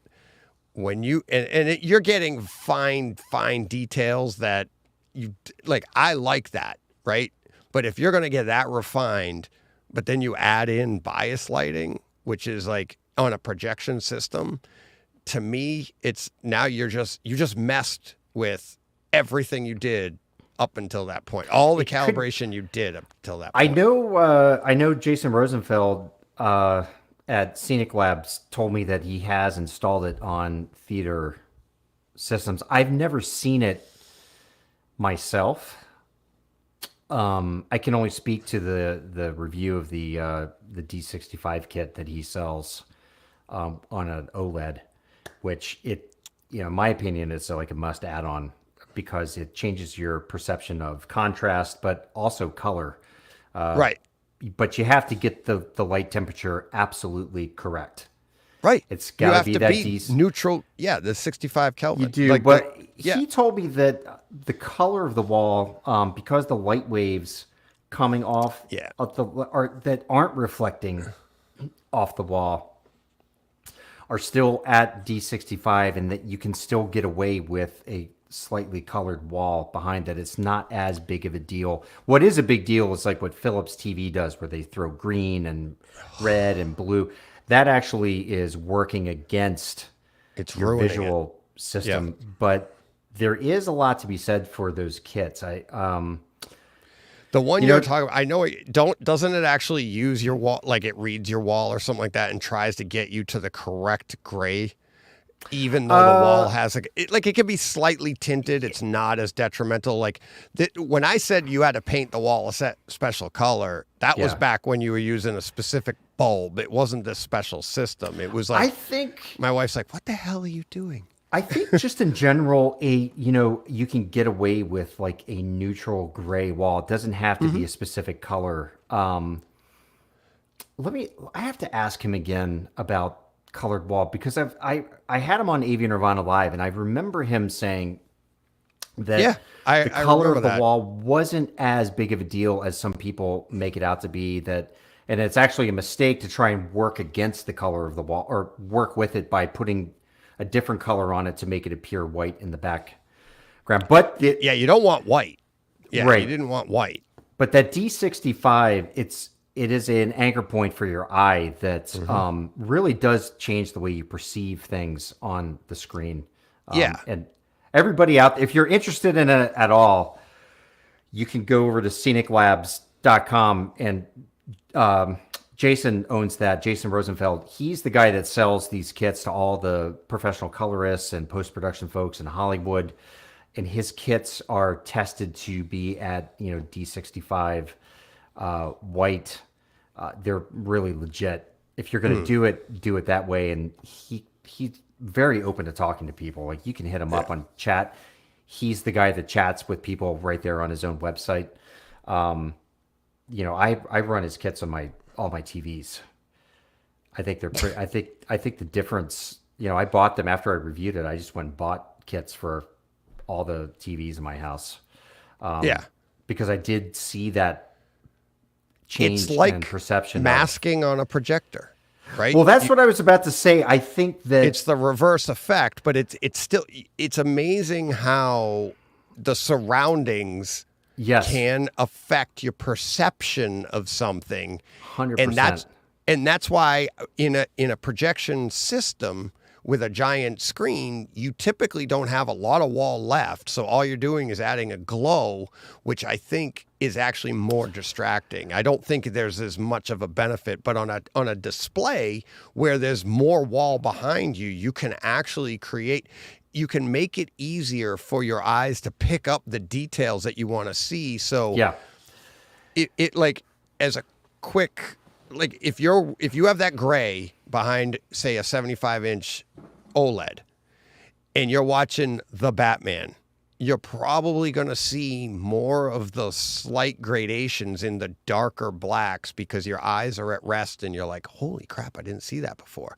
Whereas if everything in the room is black and it's a smaller screen, you're just going to be like, it's your eyes Right. are a little more fatigued. and it goes a little beyond the eyes at rest. Like we were talking earlier on about minus 6 dB off of reference and the psychoacoustics, and you can't really understand. Well, there is an actual scientific biological thing that's going on with your brain using that bias light as a reference point and what it's actually seeing, how your brain is interpreting it. In the review that I wrote, I put in some little images that show exactly what's happening with your eyes with bias lighting. So you guys can go over there and check that out. It is really fascinating because it is like psychoacoustics. We call it psychovisuals, whatever you want to. I think you and I talked on the phone for like an hour and a half after you did that one because that's what I went to school for. Remember? Yeah. And I was telling you, I'm like, I know all this. Like, do you remember doing the flag? And you look at the flag and it's the opposite colors. Then you look on a white piece of paper and you get red, white, and blue. And it's like, there's a certain amount of fatigue. I told you the story about car manufacturers tinting their silvers and their whites warmer to cooler because people's eyes get fatigued of seeing the same color over and over for years. And now all of a sudden that looks like a fresh color to them. They don't know why. They just slightly tinted it a little. There's so much more that goes into again, like I said, blue walls on my side. That's if my eye gets fatigued from that blue, the blues in the movies that I'm watching I might not be as perceiving them as well because my eyes are literally fatigued from stuff like that. That's the idea of bias lighting, where if you can gray out the back and you can and not have any other distractions. That's part of it too, is that you can improve your experience of viewing the details and stuff like that. And it's there's so much that goes into it. And I was thinking the same thing as you with the audio version of it and everything. There's so many things that we can do to make it easier to experience the things correctly. Yeah. It's a hard way Oh, to it's put it. nuts. It's really Isn't nuts it? that you can add a bias light around your TV and change the way you perceive color. Like it's just, Yeah. it doesn't make sense, Well, but it does yeah. once you start Yeah. to learn the science. But It is, and it like I said, it's just like the masking on a projector, where if you can get rid of those bars, you can get a better, yeah. your eyes now aren't looking at that anymore, and you're just concentrating on what's You in mean the between gray, them. the light gray? Yeah. Yeah, you Yeah, got to get well, rid you of put that. your masking up so that you can just get that screen. What's on the screen is supposed to be seen, and you're like, oh wow, and it Makes creates all the difference in the world. Yep. Your perceived contrast goes up. Oh, And yeah. it's, so. Yep. For All sure. Well, listen, I've got I to go know. up and say hi to Casey. You gotta go. I gotta Yep. go. Thank you very much, Todd. Thank you to everybody for participating in the chat. Really appreciate it. I think it was a awesome first live stream chat, and I loved we it. chatted. It's always hard to hang up. That's the hardest part. Yeah, but it we're is hard. gonna. Yeah, So we've got to. I've got to Yep. go pay the family a visit. thank you, Todd. Read all his stuff at AV Nirvana. We're out of here, and when you're done here, just go push play. That's right. Push play.